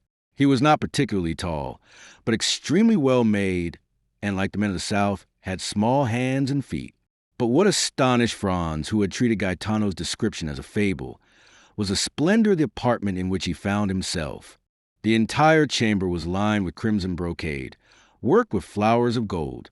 In a recess was a kind of divan, surmounted with a stand of Arabian swords and silver scabbards, and the handles resplendent with gems. From the ceiling hung a lamp of Venetian glass, of beautiful shape and color, while the feet rested on a Turkey carpet, in which they sunk to the instep. Tapestry hung before the door by which Franz had entered, and also in front of another door, leading into a second apartment, which seemed to be brilliantly illuminated. The host gave Franz time to recover from his surprise, and moreover, returned look for look, not even taking his eyes off him. "Sir," he said after a pause, "a thousand excuses for precaution taken in your introduction hither, but as, during the greater portion of the year, this island is deserted, if the secret of this abode were discovered, I should doubtless find on my return my temporary retirement in a state of great disorder, which would be exceedingly annoying, not for the loss it occasioned me, but because I should not have the certainty I now possess of separating myself from all the rest of mankind at pleasure. Let me now endeavor to make you forget this temporary unpleasantness, and offer you what no doubt you did not expect to find here, that is to say, a tolerable supper and pretty comfortable beds." "My foi, my dear sir," replied Franz, "make no apologies. I have always observed that they bandage people's eyes who penetrate enchanted palaces, for instance, those of Raoul and the Huguenots, and really I have nothing to complain of, for what I see makes me think of the wonders of the Arabian Nights. Alas, I may say with Lucullus, if I could have anticipated the honor of your visit, I would have prepared for it, But such as is my hermitage, it is at your disposal. Such as is my supper, it is yours to share if you will. Ali, is the supper ready?" At this moment the tapestry moved aside, and a Nubian, black as ebony and dressed in a plain white tunic, made a sign to his master that all was prepared in the dining room. "Now," said the unknown to Franz, "I do not know if you are my opinion, but I think nothing is more annoying than to remain 2 or 3 hours together without knowing by name or appellation how to address one another. Pray observe that I too much respect the laws of hospitality to ask your name or title. I only request you to give me one by which I may have the pleasure of addressing you. As for myself, that I may put you at your ease, I tell you that I am generally called Sinbad the Sailor." "And I," replied Franz, "will tell you, as I only require his wonderful lamp to make me precisely like Aladdin, that I see no reason why at this moment I should not be called Aladdin. That will keep us from going away from the East, whither I am tempted to think I have been conveyed by some good genius." "Well, then, Signor Aladdin," replied the singular amphitryon, "you heard our pass announced. Will you now take the trouble to enter the dining room, your humble servant going first to show the way?" At these words, moving aside the tapestry, Sinbad preceded his guest. Franz now looked upon another scene of enchantment. The table was splendidly covered, and once convinced of this important point, he cast his eyes around him. The dining room was scarcely less striking than the room he had just left. It was entirely of marble, with antique bas-reliefs of priceless value, and at the 4 corners of this apartment, which was oblong, were 4 magnificent statues, having baskets in their hands. These baskets contained 4 pyramids of most splendid fruit. There were Sicily pineapples, pomegranates from Malaga, oranges from the Balearic Isles, peaches from France, and dates from Tunis. The supper consisted of a roast pheasant garnish with Corsican blackbirds, a boar's ham with jelly, a quarter of a kid with tartar sauce, a glorious turbot, and a gigantic lobster. Between these large dishes were smaller ones containing various dainties. The dishes were of silver, and the plates of Japanese china. Franz rubbed his eyes in order to assure himself that this was not a dream. Ali alone was present to wait at table, and acquitted himself so admirably that the guest complimented his host thereupon. "Yes," replied he, while he did the honors of the supper with much ease and grace. "Yes, he is a poor devil who is much devoted to me, and does all he can to prove it. He remembers that I saved his life, and as he has a regard for his head, he feels some gratitude towards me for having kept it on his shoulders." Ali approached his master, took his hand, and kissed it. "Would it be impertinent, Signor Sinbad," said Franz, "to ask you the particulars of this kindness?" "Oh, they are simple enough," replied the host. "It seems the fellow had been caught wandering nearer to harem of the Bey of Tunis than etiquette permits to one of his color, and he was condemned by the Bey to have his tongue cut out and his hand and head cut off, the tongue the first day, the hand the second, and the head the third. I always had a desire to have a mute in my service, so learning the day his tongue was cut out, I went to the Bey and proposed to give him for Ali a splendid double-barreled gun, which I knew he was very desirous of having. He hesitated a moment. He was so very desirous to complete the poor devil's punishment. But when I added to the gun an English cutlass with which I had shivered his highness's yataghan to pieces, the Bey yielded, and agreed to forgive the hand and head, but on condition that the poor fellow never again set foot in Tunis. This was a useless clause in the bargain, for whenever the coward sees the first glimpse of the shores of Africa, he runs down below, and can only be induced to appear again when we are out of sight of that quarter of the globe. Franz remained a moment silent and pensive, hardly knowing what to think of the half-kindness, half-cruelty with which his host related the brief narrative. And like the celebrated sailor whose name you have assumed, he said, by way of changing the conversation, "You pass your life in traveling?" "Yes, I made a vow at a time when I little thought I should ever be able to accomplish it," said the unknown with a singular smile. "And I made some others also which I hope I may fulfill in due season." Although Sinbad pronounced these words with much calmness, his eyes gave forth gleams of extraordinary ferocity. "You have suffered a great deal, sir?" said Franz inquiringly. Sinbad started and looked fixedly at him. As he replied, "What makes you suppose so?" "Everything," answered Franz. "Your voice, your look, your pallid complexion, and even the life you lead." I live the happiest life possible, the real life of a pasha. I am king of all creation. I am pleased with one place and stay there. I get tired of it and leave it. I am free as a bird and have wings like one. My attendants obey my slightest wish. Sometimes I amuse myself by delivering some bandit or criminal from the bonds of the law. Then I have my mode of dispensing justice, silent and sure, without respite or appeal, which condemns or pardons, and which no one sees. Ah! If you had tasted my life, you would not desire any other, and would never return to the world unless you had some great project to accomplish there. Revenge, for instance, observed Franz. The unknown fixed on a young man, one of those looks which penetrate into the depth of the heart and thoughts.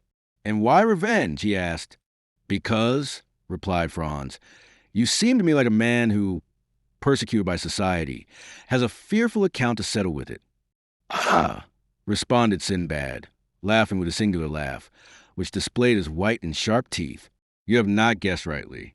Such as you see me I am, a sort of philosopher, and one day perhaps I shall go to Paris to rival Monsieur Appert and the man in the little blue cloak. And will that be the first time you ever took that journey? Yes, it will. I must seem to you by no means curious, but I assure you that it is not my fault I delayed it so long. It will happen one day or the other. And do you propose to make this journey very shortly? I do not know. It depends on circumstances which depend on certain arrangements. I should like to be there at the time you come, and I will endeavor to repay you, as far as lies in my power, for your liberal hospitality displayed to me at Monte Cristo. I should avail myself of your offer with pleasure, replied the host, but, unfortunately, if I go there, it will be, in all probability, incognito. The supper appeared to have been supplied solely for Franz, for the unknown scarcely touched one or two dishes of the splendid banquet to which his guest did ample justice. Then Ollie brought on the dessert, or rather took the baskets from the hands of the statues, and placed them on the table. Between the two baskets he placed a small silver cup with a silver cover. The care with which Ollie placed his cup on the table roused Franz's curiosity. He raised the cover and saw a kind of greenish paste, something like preserved angelica, but which was perfectly unknown to him. He replaced the lid, as ignorant of what the cup contained as he was before he had looked at it, and then casting his eyes towards his host, he saw him smile at his disappointment. "You cannot guess," said he, "what there is in that small vase, can you?" "No, I really cannot." "Well, then, that green preserve is nothing less than the ambrosia which he be served at the table of Jupiter." "But," replied Franz, "this ambrosia, no doubt, in passing through mortal hands, has lost its heavenly appellation and assumed a human name.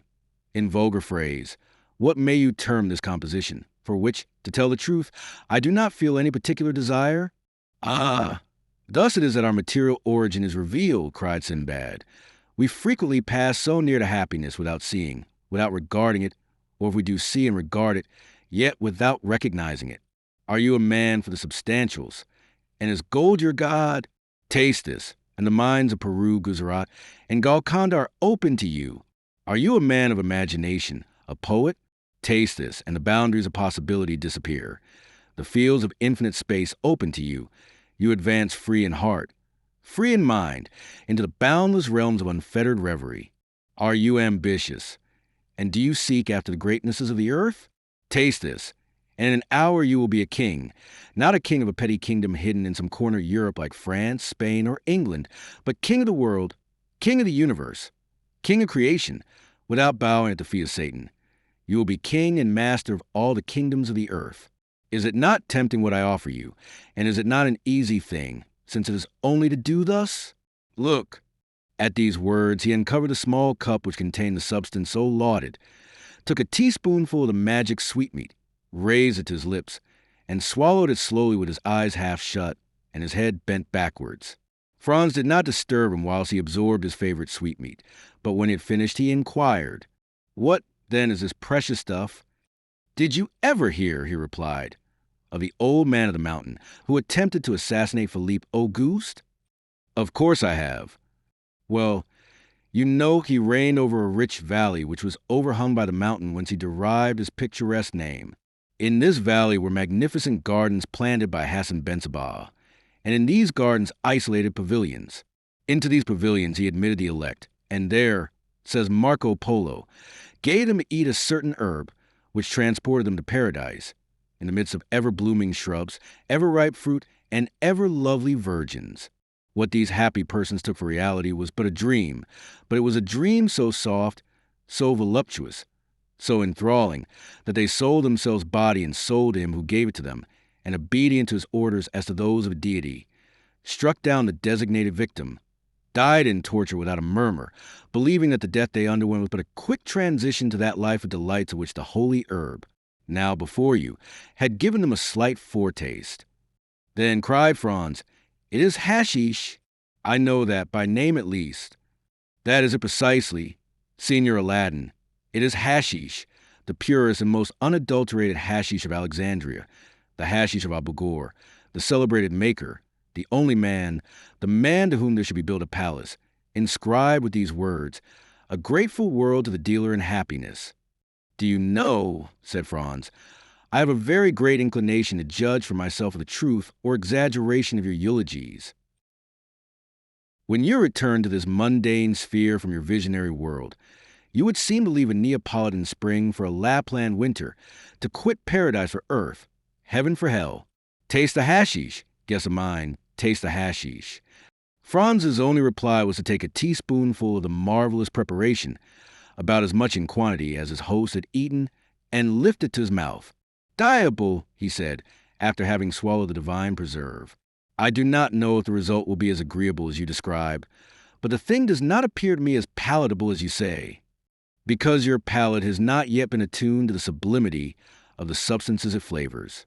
Tell me, the first time you tasted oysters, tea, porter, truffles, and sundry other dainties which you now adore, did you like them?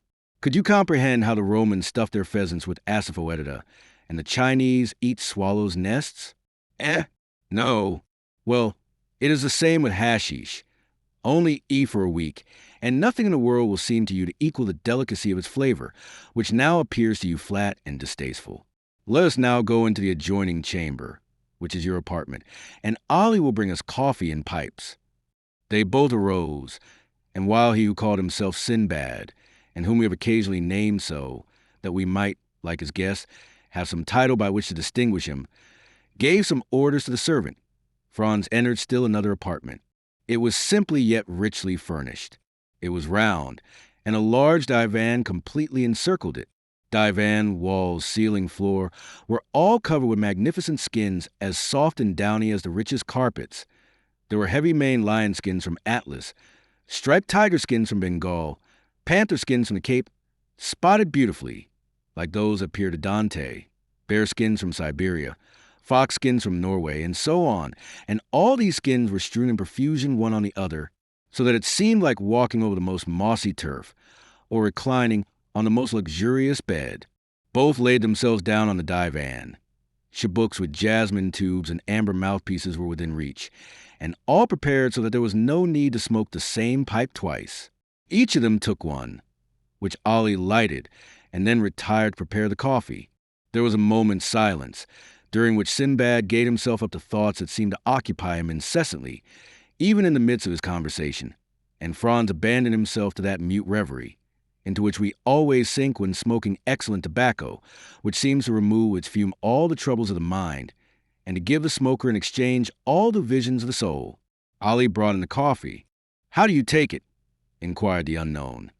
"In the French or Turkish style, strong or weak, sugar or none, cool or boiling, as you please. It is ready in all ways."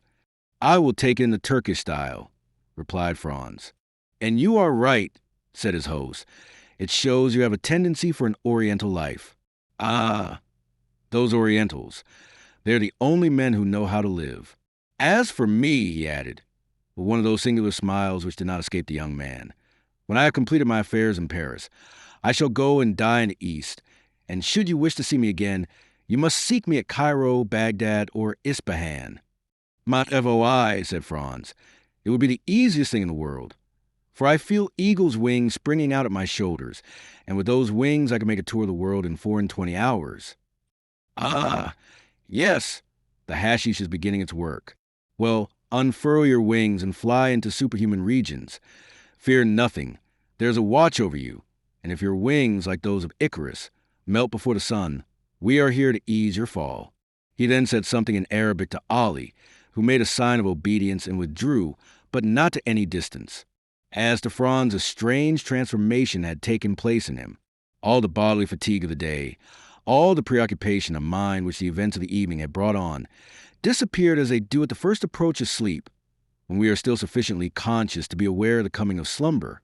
His body seemed to acquire an airy lightness. His perception brightened in a remarkable manner. His senses seemed to redouble their power. The horizon continued to expand, but it was not the gloomy horizon of vague alarms, and which he had seen before he slept, but a blue, transparent, unbounded horizon, with all the blue of the ocean, all the spangles of the sun, all the perfumes of the summer breeze.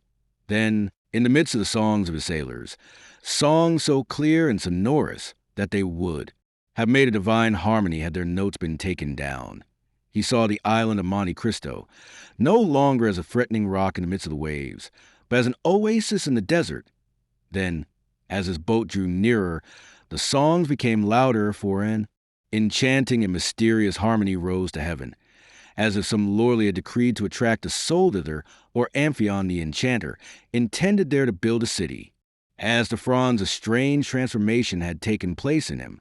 All the bodily fatigue of the day, all the preoccupation of mind which the events of the evening had brought on, disappeared as they do at the first approach of sleep, when we are still sufficiently conscious to be aware of the coming of slumber.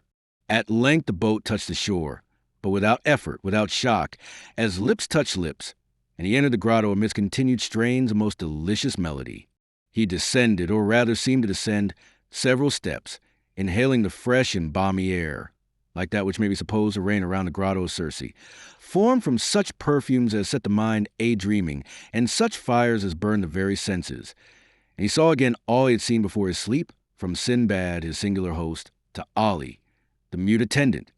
Then all seemed to fade away and become confused before his eyes, like the last shadows of the magic lantern before it is extinguished, and he was again in the chamber of statues, lighted only by one of those pale and antique lamps which watch in the dead of the night over the sleep of pleasure. They were the same statues, rich in form and attraction and poesy, with eyes of fascination, smiles of love, and bright and flowing hair. They were Phryne, Cleopatra, Messalina, those three celebrated courtesans. Then among them glided like a pure ray, like a Christian angel in the midst of Olympus, one of those chaste figures, those calm shadows, those soft visions, which seemed to veil its virgin brow before these marble wantons. Then the three statues advanced towards him with looks of love, and approached the couch on which he was reposing, their feet hidden in their long white tunics, their throats bare, hair flowing like waves, and assuming attitudes which the gods could not resist, but which saints withstood, and looks inflexible and ardent like those with which the serpent charms a bird. And then he gave way before looks that held him in a torturing grasp, and delighted his senses as with a voluptuous kiss. It seemed to Franz that he closed his eyes, and in a last look about him saw the vision of modesty completely veiled. And then followed a dream of passion, like that promised by the prophet to the elect. Lips of stone turned to flame, breasts of ice became like heated lava, so that of Franz, yielding for the first time to the sway of the drug, love was a sorrow and voluptuousness a torture, as burning mouths were pressed to his thirsty lips, and he was held in cool serpent-like embraces.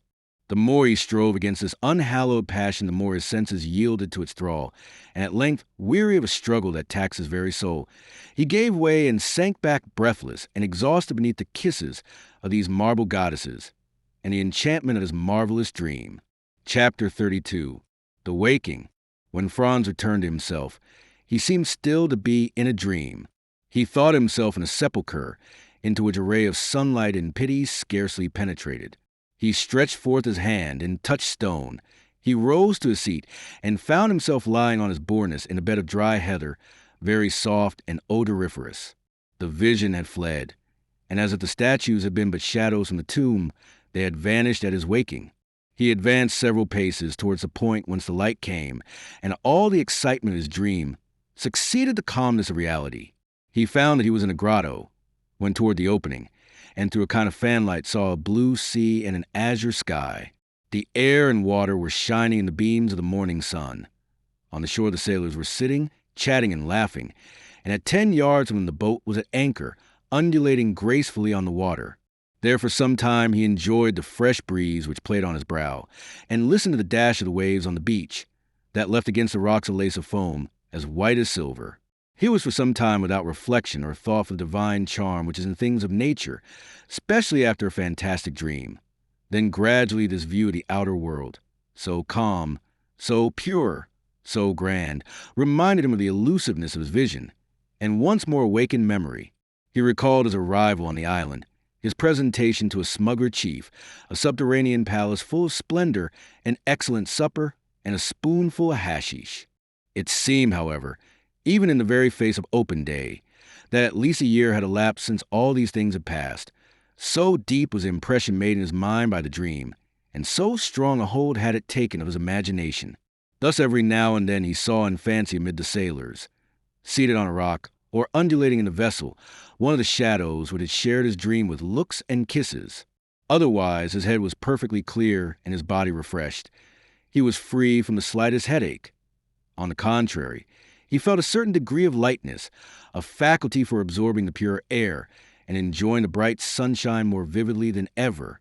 He went gaily up to the sailors, who rose as soon as they perceived him. And the patron, accosting him, said, "The Signor Sinbad has left his compliments for your excellency, and desires us to express the regret he feels at not being able to take his leave in person. But he trusts you will excuse him, as very important business calls him to Malaga." "So then, Gaetano," said Franz, "this is then all reality. There exists a man who has received me in this island, entertained me right royally, and has departed while I was asleep? He exists as certainly as that you may see a small yacht with all her sails spread, and if you will use your glass, you will in all probability recognize your host in the midst of his crew." So saying, Gaetano pointed in a direction in which a small vessel was making sail towards the southern point of Corsica. Franz adjusted his telescope and directed it towards the yacht. Gaetano was not mistaken. At the stern, the mysterious stranger was standing up looking towards the shore and holding a spyglass in his hand. He was attired as he had been on the previous evening, and waved his pocket handkerchief to his guest in token of adieu. Franz returned the salute by shaking his handkerchief as an exchange of signals. After a second, a slight cloud of smoke was seen at the stern of the vessel, which rose gracefully as it expanded in the air, and then Franz heard a slight report. "There, do you hear?" observed Gaetano. "He is bidding you adieu." The young man took his carbine and fired it in the air, but without any idea that the noise could be heard at the distance which separated the yacht from the shore. "What are your excellency's orders?" inquired Gaetano. "In the first place, light me a torch." "Ah, yes, I understand," replied the patron. "To find the entrance to the enchanted apartment. With much pleasure, your excellency, if it would amuse you, and I will get you the torch you ask for. But I too have had the idea you have, and 2 or 3 times the same fancy has come over me. But I have always given it up. Giovanni, light a torch," he added, "and give it to his excellency." Giovanni obeyed. Franz took the lamp and entered the subterranean grotto, followed by Gaetano. He recognized the place where he had awaked by the bed of heather that was there, but it was in vain that he carried his torch all round the exterior surface of the grotto. He saw nothing, unless that by traces of smoke others had before him attempted the same thing, and, like him, in vain. Yet he did not leave a foot of this granite wall, as impenetrable as futurity, without strict scrutiny. He did not see a fissure without introducing the blade of his hunting sword into it, or a projecting point on which he did not lean and press in the hopes it would give way. All was vain, and he lost 2 hours in his attempts, which were at last utterly useless. At the end of this time he gave up his search, and Gaetano smiled. When Franz appeared again on the shore, the yacht only seemed like a small white speck on the horizon. He looked again through his glass, but even then he could not distinguish anything. Gaetano reminded him that he had come for the purpose of shooting goats, which he had utterly forgotten. He took his fowling piece and began to hunt over the island with the air of a man who was fulfilling a duty rather than enjoying pleasure. At the end of a quarter of an hour he had killed a goat and 2 kids. These animals, though wild and agile as chamois, were too much like domestic goats, and Franz could not consider them as game. Moreover, other ideas, much more enthralling, occupied his mind. Since the evening before, he had really been the hero of one of the tales of the 1,001 Nights, and he was irresistibly attracted towards the grotto.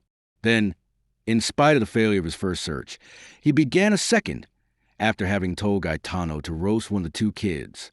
The second visit was a long one, and when he returned, the kid was roasted and the repast ready. Franz was sitting on the spot where he was on the previous evening when his mysterious host had invited him to supper, and he saw the little yacht, now like a seagull on the wave, continuing her flight towards Corsica.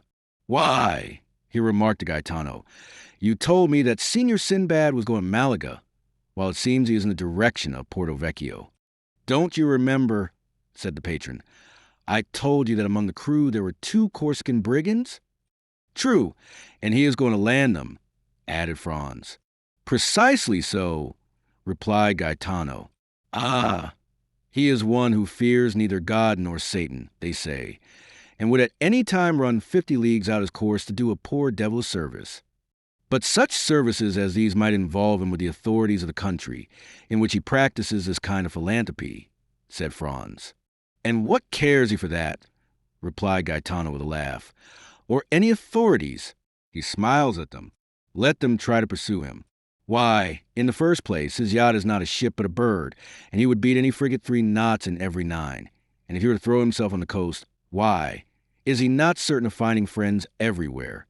It was perfectly clear that the Signor Sinbad, Franz's host, had the honor of being on excellent terms with the smugglers and bandits along the whole coast of the Mediterranean, and so enjoyed exceptional privileges. As to Franz, he had no longer any inducement to remain at Monte Cristo. He had lost all hope of detecting the secret of the grotto. He consequently dispatched his breakfast, and his boat being ready, he hastened on board, and they were soon under way. At the moment the boat began her course, they lost sight of the yacht, as it disappeared in the Gulf of Porto Vecchio, where was effaced the last trace of the preceding night. And then supper, Sinbad, hashish, statues, all became a dream for Franz. The boat sailed on all day and all night, and next morning, when the sun rose, they had lost sight of Monte Cristo. When Franz had once again set foot on shore, he forgot, for the moment at least, the events which had just passed, while he finished his affairs of pleasure at Florence, and then thought of nothing but how he should rejoin his companion, who was awaiting him at Rome. He set out, and on the Saturday evening reached the Place de la Douane by the mail coach.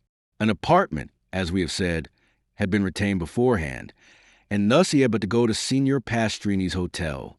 But this was not so easy a matter, for the streets were thronged with people, and Rome was already a prey to that low and feverish murmur which precedes all great events. And at Rome there are 4 great events in every year: the Carnival, Holy Week, Corpus Christi, and the Feast of St. Peter. All the rest of the year the city is in that state of dull apathy between life and death, which renders it similar to a kind of station between this world and the next, a sublime spot, a resting place full of poetry and character, and at which Franz had already halted 5 or 6 times, and at each time found it more marvelous and striking. The apartment consisted of 2 small rooms and a parlor. The 2 rooms looked onto the street, a fact which Signor Pastrini commented upon as an inappreciable advantage. The rest of the floor was hired by a very rich gentleman who was supposed to be a Sicilian or Maltese, but the host was unable to decide to which of the 2 nations the traveler belonged. "Very good, Signor Pastrini," said Franz, "but we must have some supper instantly, and a carriage for tomorrow and the following days." "As to supper," replied the landlord, "you shall be served immediately, but as for the carriage—" "What as to the carriage?" exclaimed Albert. Come, Signor Pastrini, no joking, we must have a carriage." "Sir," replied the host, "we will do all in our power to procure you one. This is all I can say." "And when shall we know?" inquired Franz. "Tomorrow morning," answered the innkeeper. "Oh, the deuce! Then we shall pay the more. That's all, I see plainly enough. At Drake's or Aaron's, one pays 25 lire for common days and 30 or 35 lire a day more for Sundays and feast days. Add 5 lire a day more for extras. That will make 40. And there's an end of it. I am afraid if we offer them double that we shall not procure a carriage. Then they must put horses to mine. It is a little worse of the journey, but that's no matter. There are no horses." Albert looked at Franz like a man who hears a reply he does not understand. "Do you understand that, my dear Franz? No horses," he said. "But can't we have post horses? They have been all hired this fortnight, and there are none left but those absolutely requisite for posting." "What are we to say to this?" asked Franz. "I say that when a thing completely surpasses my comprehension, I am accustomed not to dwell on that thing, but to pass to another. Is supper ready, Signor Pastrini?" "Yes, Your Excellency." "Well, then, let us sup." "But the carriage and horses?" said Franz. "Be easy, my dear boy. They will come in due season. It is only a question of how much shall we charge for them." Morcerf, then, with that delighted philosophy which believes that nothing is impossible to a full purse or well-lined pocketbook, supped, went to bed, slept soundly, and dreamed he was racing all over Rome at carnival time in a coach with 6 horses. Chapter 33. Roman Bandits. The next morning Franz woke first, and instantly rang the bell. The sound had not yet died away when Signor Pastrini himself entered. "Well, Excellency," said the landlord triumphantly, and without waiting for Franz to question him, "I feared yesterday, when I would not promise you anything, that you were too late. There is not a single carriage to be had. That is, for the 3 last days." "Yes," returned Franz, "for the very 3 days it is most needed." "What is the matter?" said Albert, entering. "No carriage to be had?" "Just so," returned Franz. "You have guessed it. Well, your eternal city is a nicer place." "That is to say, Excellency," replied Pastrini, who was desirous of keeping up the dignity of the capital of the Christian world in the eyes of his guests, "that there are no carriages to be had from Sunday to Tuesday evening, but from now till Sunday you can have 50 if you please." "Ah, that is something," said Albert. "Today is Thursday, and who knows what may arrive between this and Sunday?" 10 or 12,000 travelers will arrive," replied Franz, "which will make it still more difficult." "My friend," said Morcerf, "let us enjoy the present without gloomy forebodings for future. At least we can have a window." "Where?" "In the Corso." "Ah, a window!" exclaimed Signor Pastrini. "Utterly impossible. There was only one left on the 5th floor of the Doria Palace, and that had been let to a Russian prince for 20 sequins a day." The 2 young men looked at each other with an air of stupefaction. "Well," said Franz to Albert, "do you know what is the best thing we can do? It is to pass the carnival at Venice. There we are sure of obtaining gondolas, if we cannot have carriages." "Ah, the devil, no!" cried Albert. "I came to Rome to see the carnival, and I will, though I see it on stilts." "Bravo! An excellent idea. We will disguise ourselves as monster Pulcinellos or shepherds of the Landis, and we shall have complete success. Do your Excellency still wish for a carriage from now to Sunday morning?" "Parbleu," said Albert. "Do you think we are going to run about on foot in the streets of Rome, like lawyers' clerks?" "I hasten to comply with your Excellency's wishes. Only, I tell you beforehand, the carriage will cost you 6 piastres a day. And, as I am not a millionaire, like the gentleman in the next apartments," said Franz, "I warn you that as I have been 4 times before at Rome, I know the prices of all the carriages. We will give you 12 piastres for today, tomorrow, and the day after, and then you will make a good profit." "But, Excellency," said Pastrini, still striving to gain his point. "Now go," returned Franz, "or I shall go myself and bargain with your affeditor, who is mine also. He is an old friend of mine, who has plundered me pretty well already, and, in the hope of making more out of me, he will take a less price than the one I offer you. You will lose the preference, and that will be your fault." "Do not give yourselves the trouble, Excellency," returned Signor Pastrini, with a smile peculiar to the Italian speculator when he confesses defeat. "I will do all I can, and I hope you will be satisfied. And now we understand each other. When do you wish the carriage to be here?" "In an hour." "In an hour it will be at the door." An hour after the vehicle was at the door.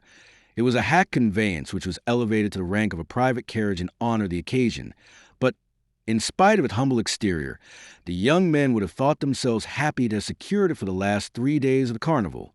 "Excellency," cried the cicerone, seeing Franz approach the window, "shall I bring the carriage nearer to the palace?"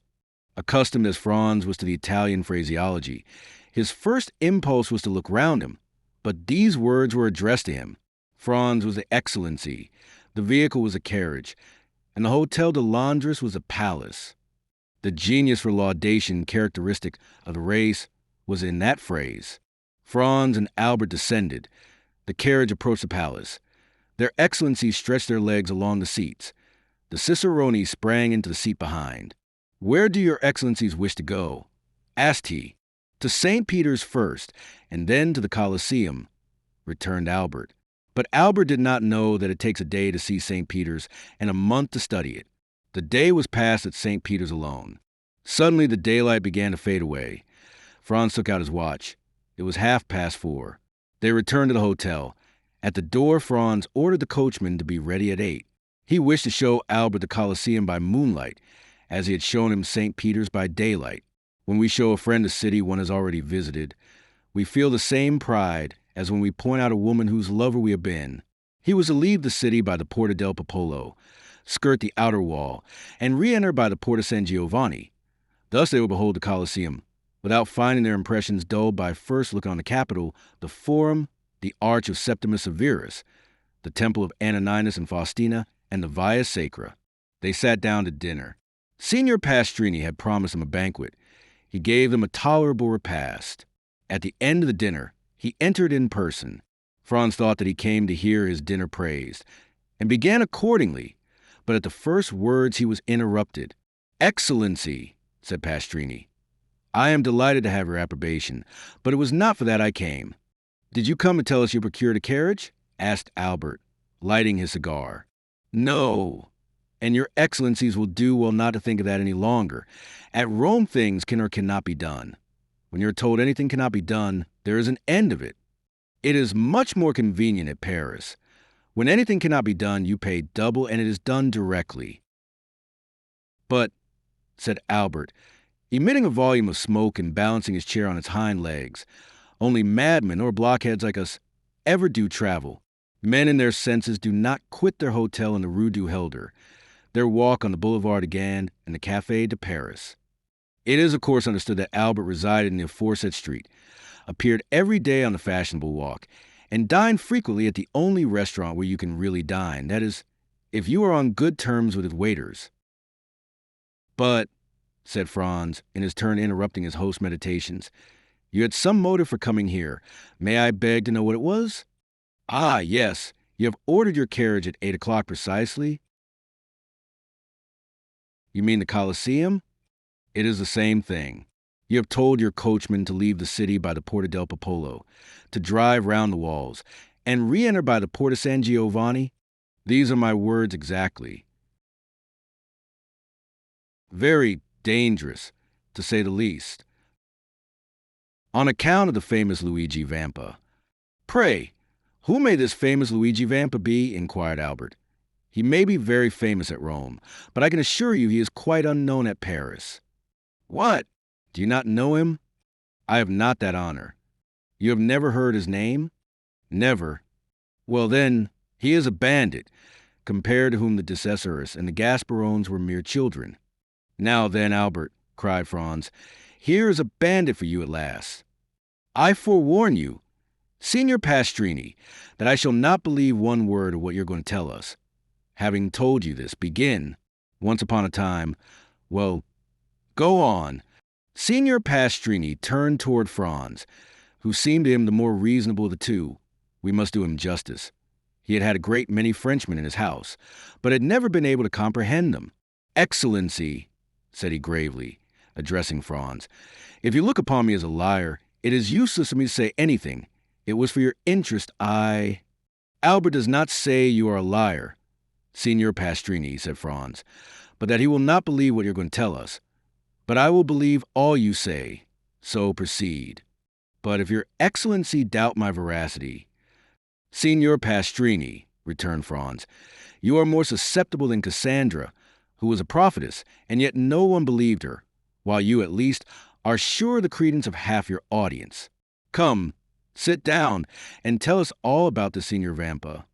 "I had told your excellency he is the most famous bandit we have had since the days of Mastrilla."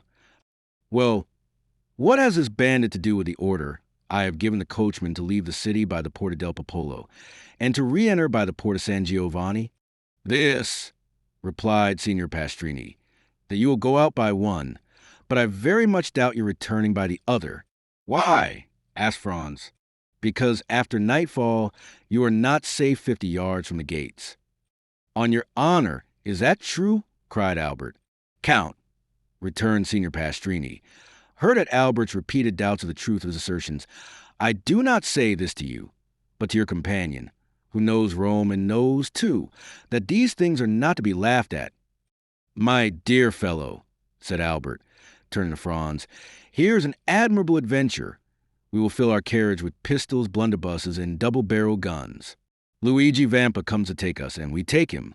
We bring him back to Rome, and present him to His Holiness the Pope, who asks how he can repay so great a service. Then we merely ask for a carriage and pair of horses, and we see the carnival in the carriage, and doubtless the Roman people will crown us at the Capitol, and proclaim us, like Curtius and Horatius Cockles, the preservers of their country. Whilst Albert proposed this scheme, Signor Pastrini's face assumed an expression impossible to describe. And pray, asked Franz, were these pistols, blunderbusses, and other deadly weapons with which you intend filling the carriage? Not out of my armory, for at Terracina I was plundered even of my hunting knife. And you, I shared the same fate at Aquapendent. Do you know, Signor Pastrini, said Albert, lighting a second cigar at the first, that this practice is very convenient for bandits, and that it seems to be due to an arrangement of their own. Doubtless Signor Pastrini found this pleasantry compromising, for he only answered half the question, and then he spoke to Franz, as the only one likely to listen with attention. Your Excellency knows that it is not customary to defend yourself when attacked by bandits. What? Cried Albert, whose courage revolted at the idea of being plundered tamely. Not make any resistance. No, for it would be useless. What could you do against a dozen bandits who spring out of some pit, ruin, or aqueduct and level their pieces at you? Parbleu! They should kill me. The innkeeper turned to Franz with an air that seemed to say, Your friend is decidedly mad. My dear Albert, returned Franz, your answer is sublime and worthy to let him die. Of Corneille only, when Horace made that answer, the safety of Rome was concerned. But as for us, it is only to gratify a whim, and it would be ridiculous to risk our lives for so foolish a motive. Albert poured himself out a glass of Lacrima Christi, which he sipped at intervals, muttering some unintelligible words. Well, Signor Pastrini, said Franz, now that my companion is quieted, and you have seen how peaceful my intentions are, tell me who is this Luigi Vampa? Is he a shepherd or a nobleman, young or old, tall or short? Describe him, in order that, if we meet him by chance, like Jean Spogar or Laura, we may recognize him. You could not apply to anyone better able to inform you on all these points, for I knew him when he was a child, and one day that I fell into his hands, going from Ferentino to Alatri, he, fortunately for me, recollected me, and set me free, not only without ransom, but made me a present of a very splendid watch, and related his history to me. Let us see the watch, said Albert. Signor Pastrini drew from his fob a magnificent brigand, bearing the name of its maker, of Parisian manufacture, and a count's coronet. Here it is, said he. Peste, returned Albert. I compliment you on it. I have its fellow. He took his watch from his waistcoat pocket, and it cost me 3,000 francs. Let us hear the history, said Franz, motioning Signor Pastrini to seat himself. Your Excellencies permit it? Asked the host. Pardieu, cried Albert. You are not a preacher, to remain standing. The host sat down, after having made each of them a respectful bow, which meant that he was ready to tell them all they wished to know concerning Luigi Vampa. You tell me, said Franz, at the moment Signor Pastrini was about to open his mouth, that you knew Luigi Vampa when he was a child. He is still a young man, then? A young man? He is only 22. He will gain himself a reputation. What do you think of that, Albert? At 22, to be thus famous? Yes, and at his age, Alexander, Caesar, and Napoleon, who have all made some noise in the world, were quite behind him. So, continued Franz, the hero of this history is only 22? Scarcely so much. Is he tall or short? Of the middle height, about the same stature as His Excellency, returned the host, pointing to Albert. Thanks for the comparison, said Albert, with a bow. Go on. Signor Pastrini, continued Franz, smiling at his friend's susceptibility. To what class of society does he belong? Every day Luigi led his flock to graze on the road that leads from Palestrina to Borgo. Every day. At 9 o'clock in the morning. The priest and the boy sat down on a bank by the wayside, and the little shepherd took his lesson out of the priest's breviary. At the end of 3 months, he had learned to read. This was not enough. He must now learn to write. The priest had a writing teacher at Rome make 3 alphabets, one large, one middling, and one small, and pointed out to him that by the help of a sharp instrument, he could trace the letters on a slate and thus learn to write. The same evening, when the flock was safe at the farm, the little Luigi hastened to the smith at Palestrina, took a large nail, heated and sharpened it, and formed a sort of stylus. The next morning he gathered an armful of pieces of slate and began. At the end of 3 months, he had learned to write. The curate, astonished at his quickness and intelligence, made him a present of pens, paper, and a penknife. This demanded new effort, but nothing compared to first. At the end of a week, he wrote as well with his pen as with the stylus. Beside his taste for fine arts, which Luigi had carried as far as he could in his solitude, he was given alternating fits of sadness and enthusiasm, was often angry and capricious, and always sarcastic. None of the lads of Pampinara, Palestrina, or Valmontone had been able to gain any influence over him or even to become his companion. His disposition, always inclined to exact concessions rather than to make them, kept him aloof from all friendships.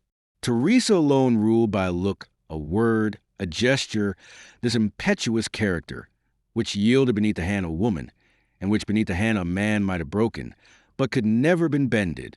Teresa was lively and gay, but coquettish to excess. The 2 piastres that Luigi received every month from the Count of Sanfelice's steward, and the price of all the little carvings in what he sold at Rome, were expended in earrings, necklaces, and gold hairpins. So that, thanks to her friend's generosity, Teresa was the most beautiful and the best attired peasant near Rome. One day the young shepherd told the Count's steward that he had seen a wolf come out of the Sabine mountains and prowl around his flock. The steward gave him a gun. This was what Vampa longed for. This gun had an excellent barrel, made at Brescia, and carrying a ball with the precision of an English rifle. But one day the Count broke the stock, and had then cast the gun aside. This, however, was nothing to a sculptor like Vampa. He examined the broken stock, calculated what change it required to adapt the gun to his shoulder, and made a fresh stock, so beautifully carved that it would have fetched 15 or 20 piastres, had he chosen to sell it. But nothing could be farther from his thoughts. For a long time a gun had been the young man's greatest ambition. In every country where independence has taken the place of liberty, the first desire of a manly heart is to possess a weapon which at once renders him capable of defense or attack, and, by rendering its owner terrible, often makes him feared. From this moment Vampa devoted all his leisure time perfecting himself in the use of his precious weapon. He purchased powder and ball, and everything served him for a mark, the trunk of some old and moss-grown olive tree that grew on the Sabine mountains, the fox as he quitted his earth on some marauding excursion, the eagle that soared above their heads. And thus he soon became so expert that Teresa overcame the terror she at first felt at the report and amused herself by watching him direct the ball wherever he pleased with as much accuracy as if he placed it by hand. One evening a wolf emerged from a pine wood near which they were usually stationed, but the wolf had scarcely advanced 10 yards ere he was dead. Proud of this exploit, Vampa took the dead animal on his shoulders and carried him to the farm. These exploits had gained Luigi considerable reputation. The man of superior abilities always finds admirers, go where he will. He was spoken of as the most adroit, the strongest, and the most courageous contadino for 10 leagues around, and although Teresa was universally allowed to be the most beautiful girl of the Sabines, no one had ever spoken to her of love, because it was known that she was beloved by Vampa, and yet the 2 young people had never declared their affection. They had grown together like 2 trees whose roots are mingled, whose branches intertwined, and whose intermingled perfume rises to the heavens.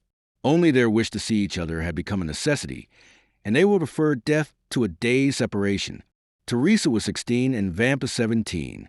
About this time, a band of brigands that had established itself in the Lepini Mountains began to be much spoken of. The brigands have never been really extirpated from a neighborhood of Rome. Sometimes a chief is wanted, but when a chief presents himself, he rarely has to wait long for a band of followers. The celebrated Cucumetto, pursued in the Abruzzo, driven out of the kingdom of Naples, where he carried on a regular war, had crossed the Garigliano, like Manfred, and had taken refuge on the banks of the Amasine between Sannino and Giperno. He strove to collect a band of followers, and followed the footsteps of Decius and Gasparone, whom he hoped to surpass. Many young men of Palestrina, Frascati, and Pampinara had disappeared. Their disappearance at first caused much disquietude, but it was soon known that they had joined Cucumetto. After some time, Cucumetto became the object of universal attention. The most extraordinary traits of ferocious daring and brutality were related of him. One day he carried off a young girl, the daughter of a surveyor of Frosinone. The bandit's laws are positive. A young girl belongs first to him who carries her off, then the rest draw lots for her, and she is abandoned to their brutality until death relieves her sufferings. When their parent is sufficiently rich to pay a ransom, a messenger is sent to negotiate. The prisoner is hostage to the security of the messenger. Should the ransom be refused, the prisoner is irrevocably lost. The young girl's lover was in Cucumetto's troop. His name was Carlini. When she recognized her lover, the poor girl extended her arms to him and believed herself safe. But Carlini felt his heart sink, for he but too well knew the fate that awaited her. However, as he was a favorite with Cucumetto, as he had for 3 years faithfully served him, and as he had saved his life by shooting a dragoon who was about to cut him down, he hoped the chief would have pity on him. He took Cucumetto one side, while the young girl, seated at the foot of a huge pine that stood in the center of the forest, made a veil of her picturesque headdress to hide her face from the lascivious gaze of the bandits. There he told the chief all his affection for the prisoner, their promises of mutual fidelity, and how every night, since he had been near, they had met in some neighboring ruins. It so happened that night that Cucumetto had sent Carlini to a village, so that he had been unable to go to the place of meeting. Cucumetto had been there, however, by accident, as he said, and had carried the maiden off. Carlini besought his chief to make an exception in Rita's favor, as her father was rich and could pay a large ransom. Cucumetto seemed to yield to his friend's entreaties, and bade him find a shepherd to send to Rita's father at Frosinone. Carlini flew joyfully to Rita, telling her she was saved, and bidding her write to her father, to inform him what had occurred, and that her ransom was fixed at 300 piastres. 12 hours' delay was all that was granted, that is, until 9 the next morning. The instant the letter was written, Carlini seized it and hastened to Plain to find a messenger. He found a young shepherd watching his flock. The natural messengers of the bandits are the shepherds who live between the city and the mountains, between civilized and savage life. The boy undertook the commission, promising to be in Frosinone in less than an hour. Carlini returned, anxious to see his mistress, and announced the joyful intelligence. He found the troop in the glade, supping off the provisions exacted as contributions from the peasants. But as I vainly sought Rita and Cucumetto among them, he inquired where they were, and was answered by a burst of laughter. A cold perspiration burst from every pore, and his hair stood on end. He repeated his question. One of the bandits rose and offered him a glass filled with Orvieto, saying, "To the health of the brave Cucumetto and the fair Rita." At this moment Carlini heard a woman's cry. He divined the truth, seized a glass, broke across the face of him who presented it, and rushed towards the spot whence the cry came. After 100 yards, he turned the corner of the thicket. He found Rita senseless in the arms of Cucumetto. At the sight of Carlini, Cucumetto rose, a pistol in each hand. The two brigands looked at each other for a moment, the one with a smile of lasciviousness on his lips, the other with the pallor of death on his brow. A terrible battle between the two men seemed imminent. But by degrees Carlini's features relaxed. His hand, which had grasped one of the pistols in his belt, fell to his side. Rita lay between them. The moon lighted the group. "Well," said Cucumetto, "have you executed your commission?" "Yes, Captain," returned Carlini. "At 9 o'clock tomorrow, Rita's father will be here with the money." It is well. In the meantime, we will have a merry night. This young girl is charming and does credit to your taste. Now, as I am not egotistical, we will return to our comrades and draw lots for her. You are determined, then, to abandon her to the common law, said Carlini. Why should an exception be made in her favor? I thought that my entreaties. What right have you, any more than the rest, to ask for an exception? It is true. But never mind, continued Cucumetto, laughing. Sooner or later your turn will come. Carlini's teeth clenched convulsively. Now then, said Cucumetto, advancing toward the other bandits. Are you coming? I follow you. Cucumetto departed, without losing sight of Carlini, for, doubtless, he feared lest he should strike him unawares. But nothing betrayed a hostile design on Carlini's part. He was standing, his arms folded, near Rita, who was still insensible. Cucumetto fancied for a moment the young man was about to take her in his arms and fly. But this mattered little to him now Rita had been his. And as for the money, 300 piastres distributed among the band was so small a sum that he cared little about it. He continued to follow the path to the glade. But, to his great surprise, Carlini arrived almost as soon as himself. Let us draw lots. Let us draw lots, cried all the brigands when they saw the chief. Their demand was fair, and the chief inclined his head in sign of acquiescence. The eyes of all shone fiercely as they made their demand, and the red light of the fire made them look like demons. The names of all, including Carlini, were placed in a hat, and the youngest of the band drew forth a ticket.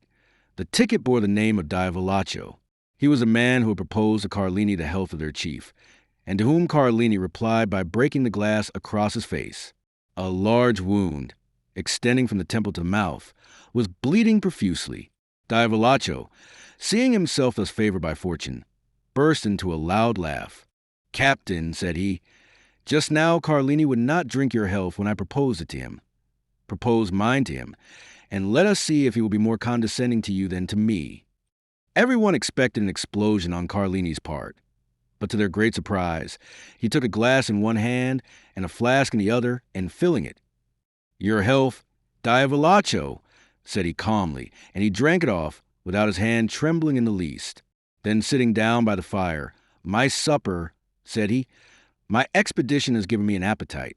Well done, Carlini, cried the brigands, that is, acting like a good fellow, and they all formed a circle round the fire, while Diavolaccio disappeared. Carlini ate and drank as if nothing had happened. The bandits looked on with astonishment at this singular conduct until they heard footsteps. They turned round and saw Diavolaccio bearing the young girl in his arms. Her head hung back, and her long hair swept the ground. As they entered the circle, the bandits could perceive by the firelight the unearthly pallor of the young girl and of Diavolaccio. This apparition was so strange and so solemn that everyone rose, with the exception of Carlini, who remained seated and ate and drank calmly. Diavolaccio advanced amidst the most profound silence and laid Rita at the captain's feet. Then everyone could understand the cause of the unearthly pallor in the young girl and the bandit. A knife was plunged up to the hilt in Rita's left breast. Everyone looked at Carlini. The sheath at his belt was empty.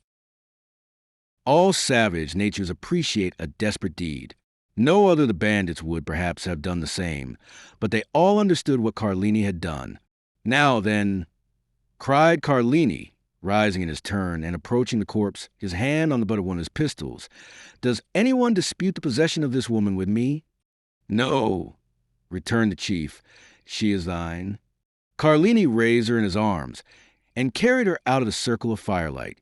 Cucumetto placed his sentinels for the night, and the bandits wrapped themselves in their cloaks and lay down before the fire. At midnight the sentinel gave the alarm, and in an instant all were on the alert. It was Rita's father, who brought his daughter's ransom in person. Here, said he to Cucumetto, here are 300 piastres. Give me back my child. But the chief, without taking the money, made a sign to him to follow. The old man obeyed. They both advanced beneath the trees, through whose branches streamed the moonlight. Cucumetto stopped at last, and pointed to two persons grouped at the foot of a tree.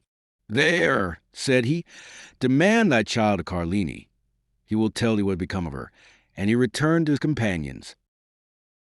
"I expected thee," said the bandit to Rita's father. "Wretch," returned the old man, "what hast thou done?" And he gazed with terror on Rita, pale and bloody, a knife buried in her bosom. A ray of moonlight poured through the trees and lighted up the face of the dead. "Cucumetto had violated thy daughter," said the bandit. "I loved her, therefore I slew her, for she would have served as the sport of the whole band." The old man spoke not and grew pale as death. "Now," continued Carlini, "if I have done wrongly, avenge her." And withdrawing a knife from a wound in Rita's bosom, he held it out to the old man with one hand, while with the other he tore open his vest. "Thou hast done well," returned the old man in a hoarse voice. "Embrace me, my son." Carlini threw himself, sobbing like a child, into the arms of his mistress's father. These were the first tears a man of blood had ever wept. "Now," said the old man, "aid me to bury my child." Carlini fetched 2 pickaxes, and the father and the lover began to dig at the foot of a huge oak, beneath which the young girl was to repose. When the grave was formed, the father embraced her first, and then the lover. Afterwards, one taking the head, the other the feet, they placed her in the grave. Then they knelt on each side of the grave and said the prayers of the dead. Then, when they had finished, they cast the earth over the corpse until the grave was filled. Then, extending his hand, the old man said, "I thank you, my son, and now leave me alone."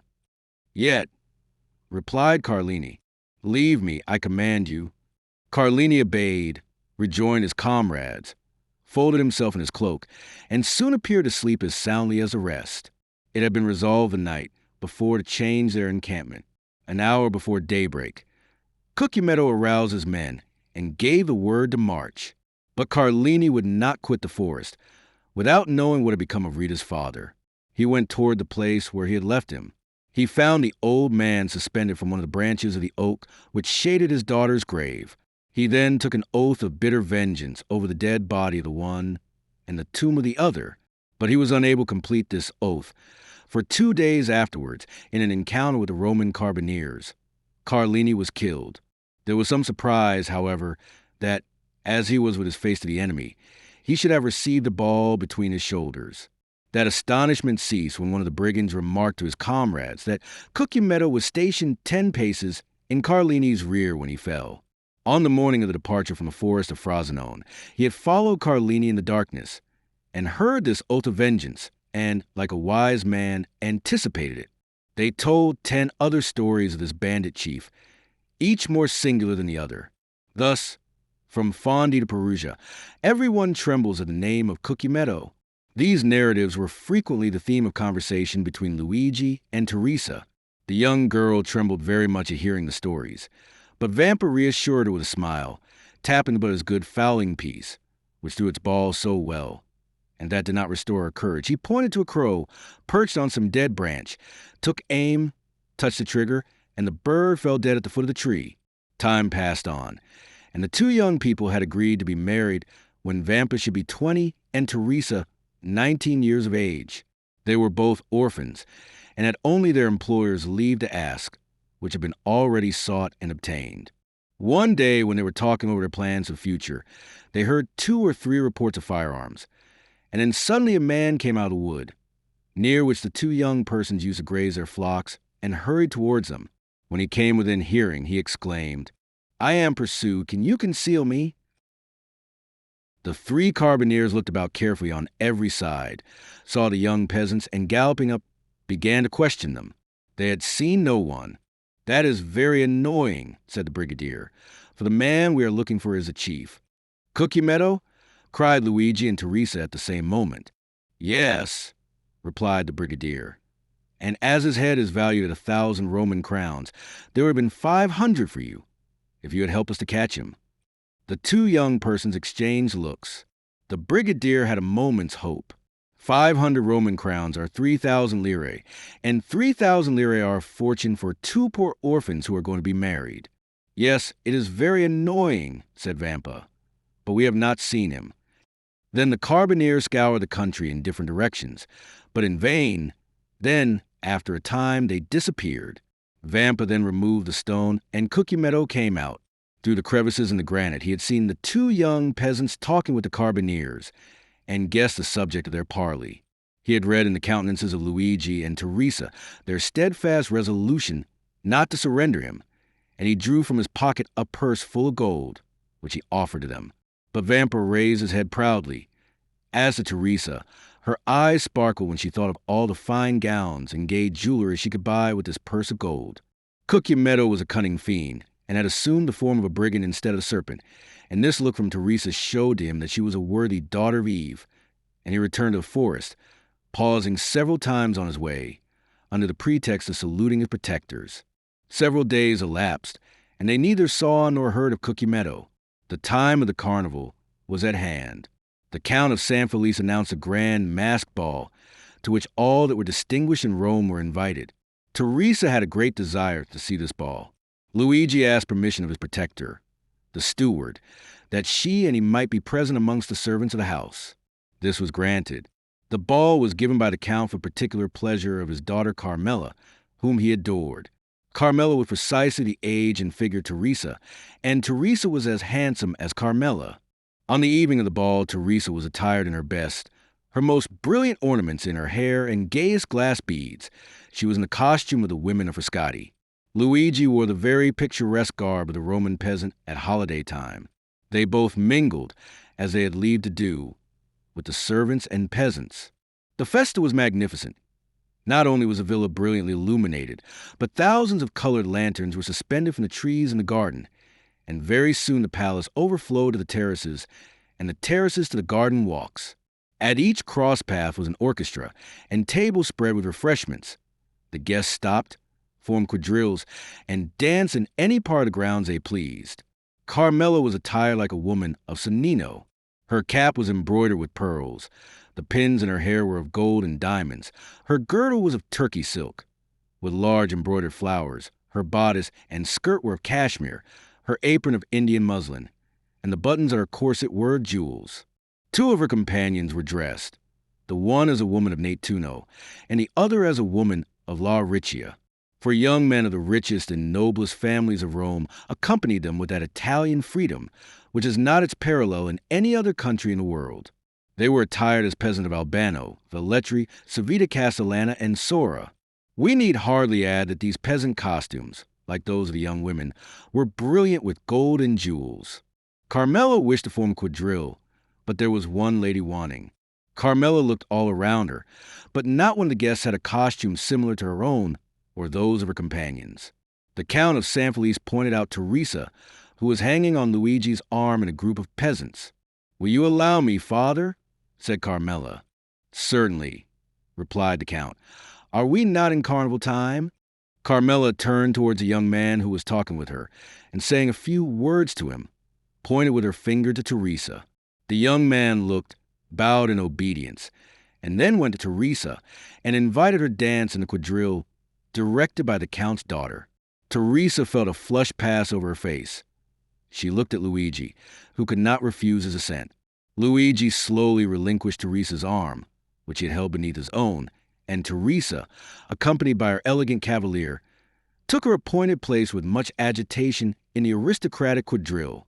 Certainly, in the eyes of an artist, the exact and strict costume of Teresa had a very different character from that of Carmela and her companions, and Teresa was frivolous and coquettish, and thus the embroidery and muslins, the cashmere waist girdles, all dazzled her, and the reflection of sapphires and diamonds almost turned her giddy brain. Luigi felt a sensation hitherto unknown arising in his mind. It was like an acute pain which gnawed at his heart, and then thrilled through his whole body. He followed with his eye each movement of Teresa and her cavalier. When their hands touched, he felt as though he should swoon. Every pulse beat with violence, and it seemed as though a bell were ringing in his ears.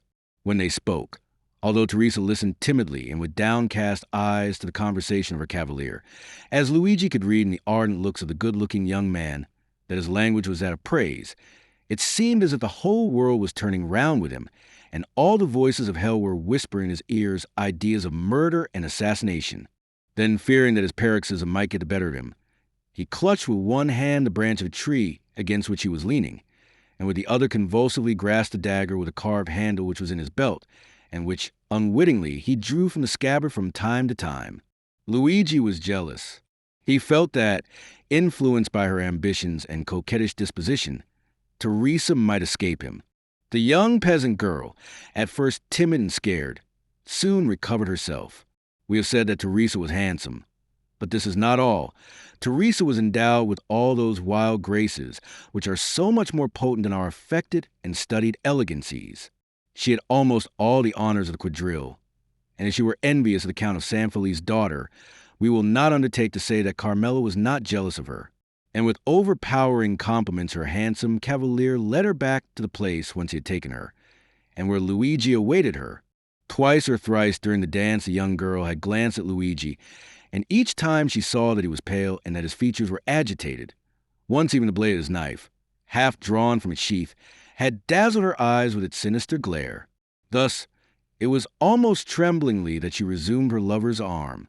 The quadrille had been most perfect, and it was evident there was a great demand for repetition, Carmela alone objecting to it. But the Count of San Felice besought his daughter so earnestly that she acceded. One of the cavaliers then hastened to invite Teresa, without whom it was impossible for the quadrille to be formed, but the young girl had disappeared. The truth was that Luigi had not felt the strength to support another such trial, and, half by persuasion and half by force, he had removed Teresa toward another part of the garden. Teresa had yielded in spite of herself, but when she looked at the agitated countenance of the young man, she understood by his silence and trembling voice that something strange was passing within him. She herself was not exempt from internal emotion, and without having done anything wrong, yet fully comprehended that Luigi was right in reproaching her. Why, she did not know, but yet she did not the less feel that these reproaches were merited. However, to Teresa's great astonishment, Luigi remained mute, and not a word escaped his lips the rest of the evening. When the chill of the night had driven away the guests from the gardens, and the gates of the villa were closed on them for the festa indoors, he took Teresa quite away, and as he left her at her home, he said, "Teresa, what were you thinking of as you danced opposite the young Countess of San Felice?" "I thought," replied the young girl, with all the frankness of her nature, "that I would give half my life for a costume such as she wore." "And what said your cavalier to you?" "He said it only depended on myself to have it, and I had only one word to say." "He was right," said Luigi. "Do you desire it as ardently as you say? Well, then you shall have it." That night a memorable event occurred, due, no doubt, to the imprudence of some servant who had neglected to extinguish the lights. The villa of San Felice took fire in the rooms adjoining the very apartment of the lovely Carmela. Awakened in the night by the light of the flames, she sprang out of bed, wrapped herself in a dressing gown, and attempted to escape by the door, but the corridor by which she hoped to fly was already a prey to flames.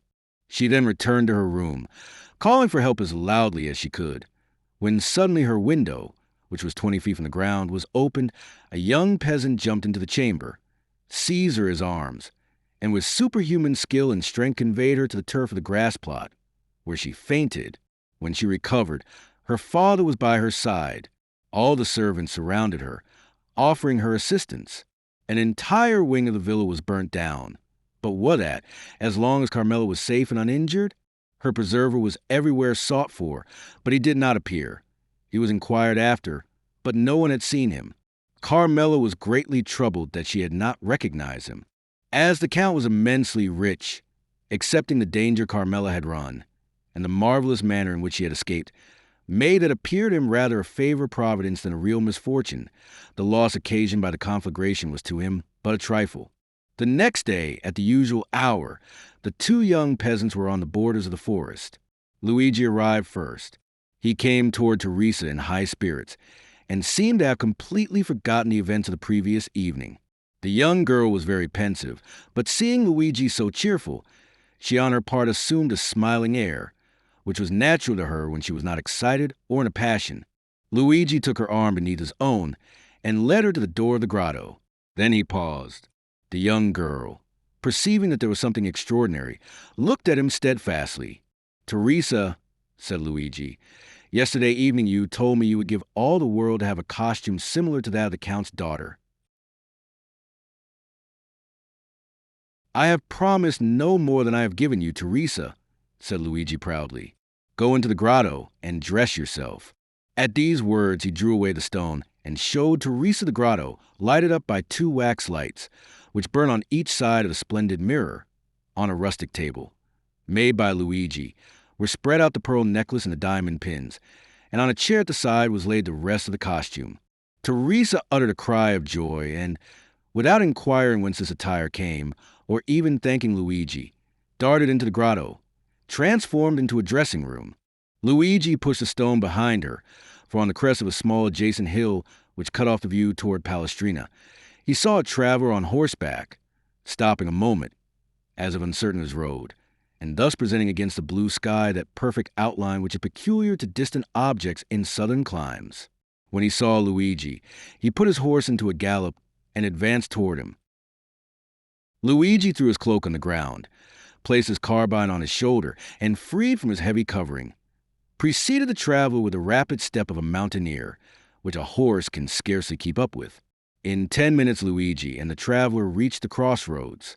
On arriving there, with an air as majestic as that of an emperor, he stretched his hand towards that one of the roads which the traveler was to follow.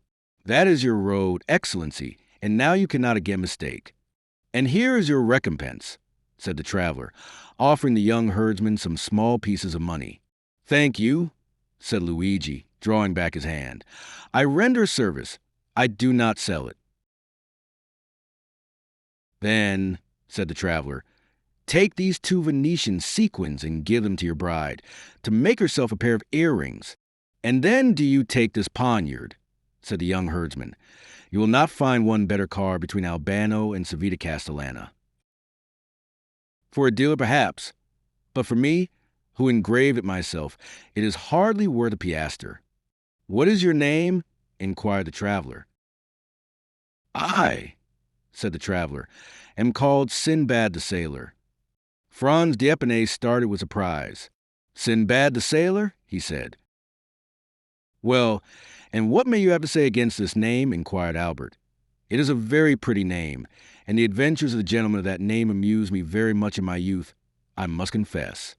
Franz said no more.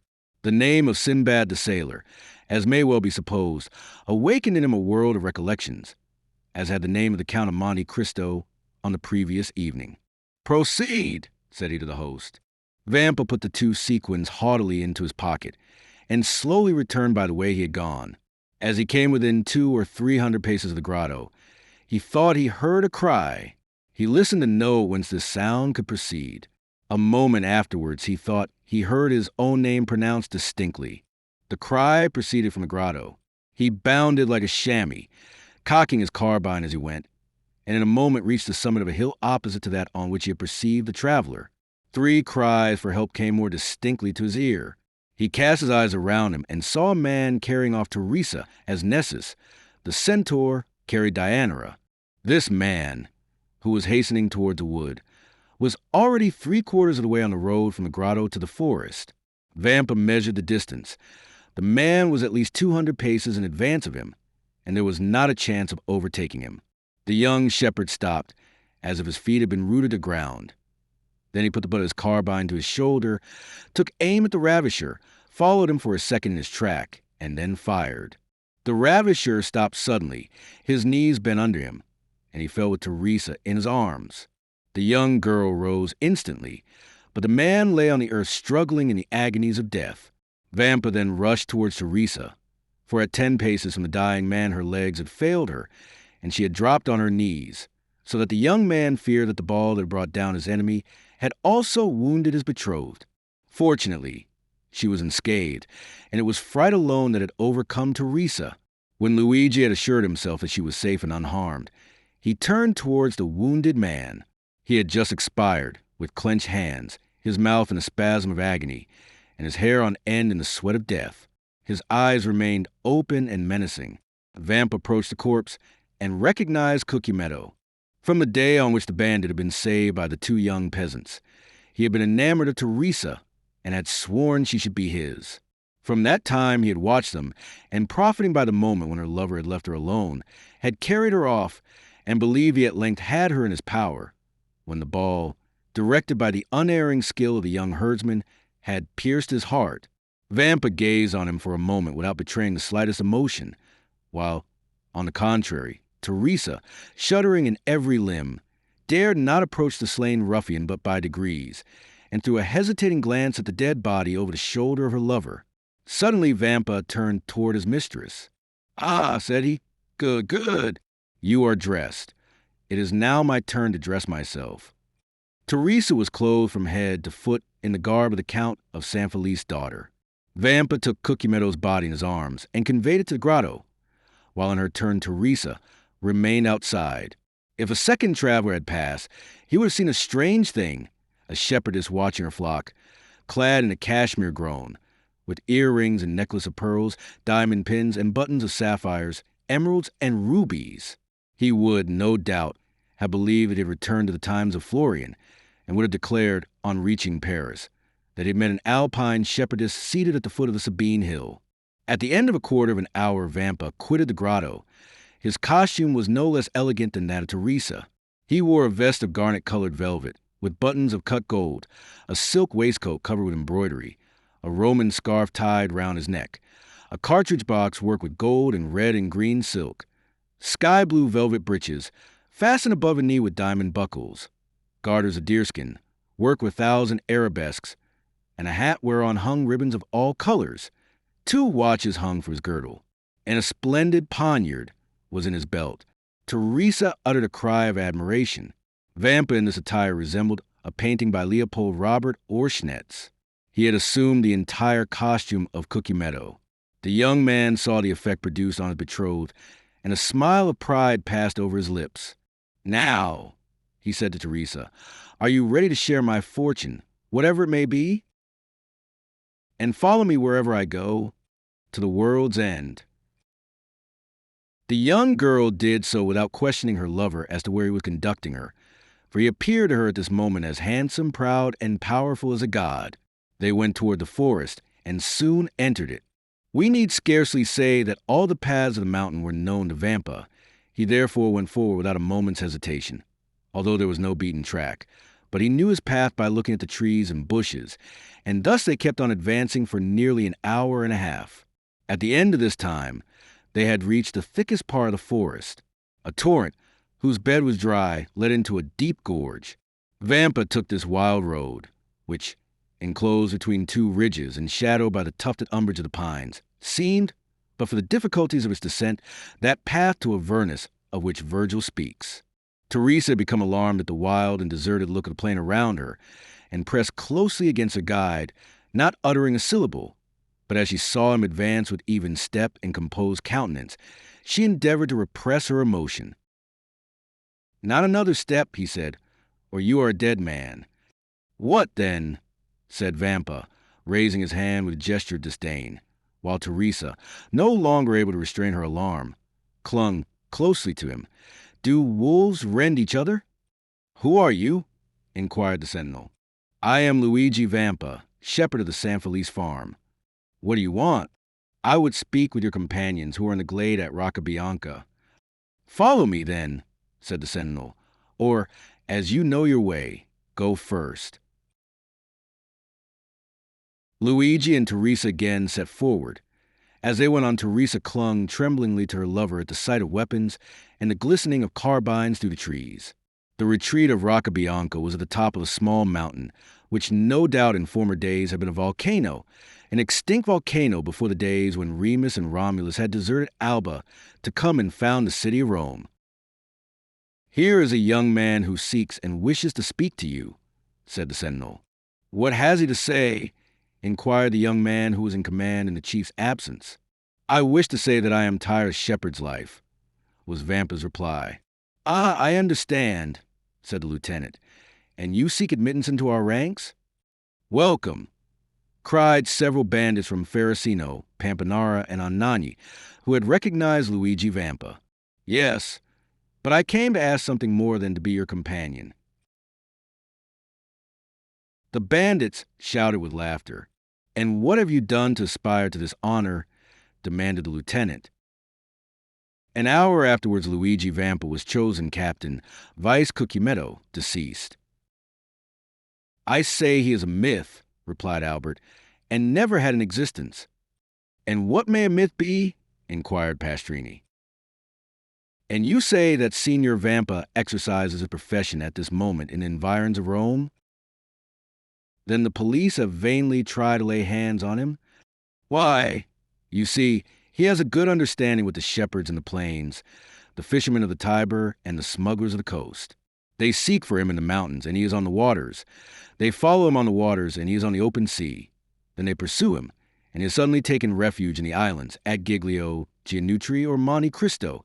And when they hunt for him there, he reappears suddenly at Albano, Tivoli, or La Riccia. And how does he behave towards travelers? Alas, his plan is very simple. It depends on the distance he may be from the city, whether he gives 8 hours, 12 hours, or a day wherein to pay their ransom. And when that time has elapsed, he allows another hour's grace.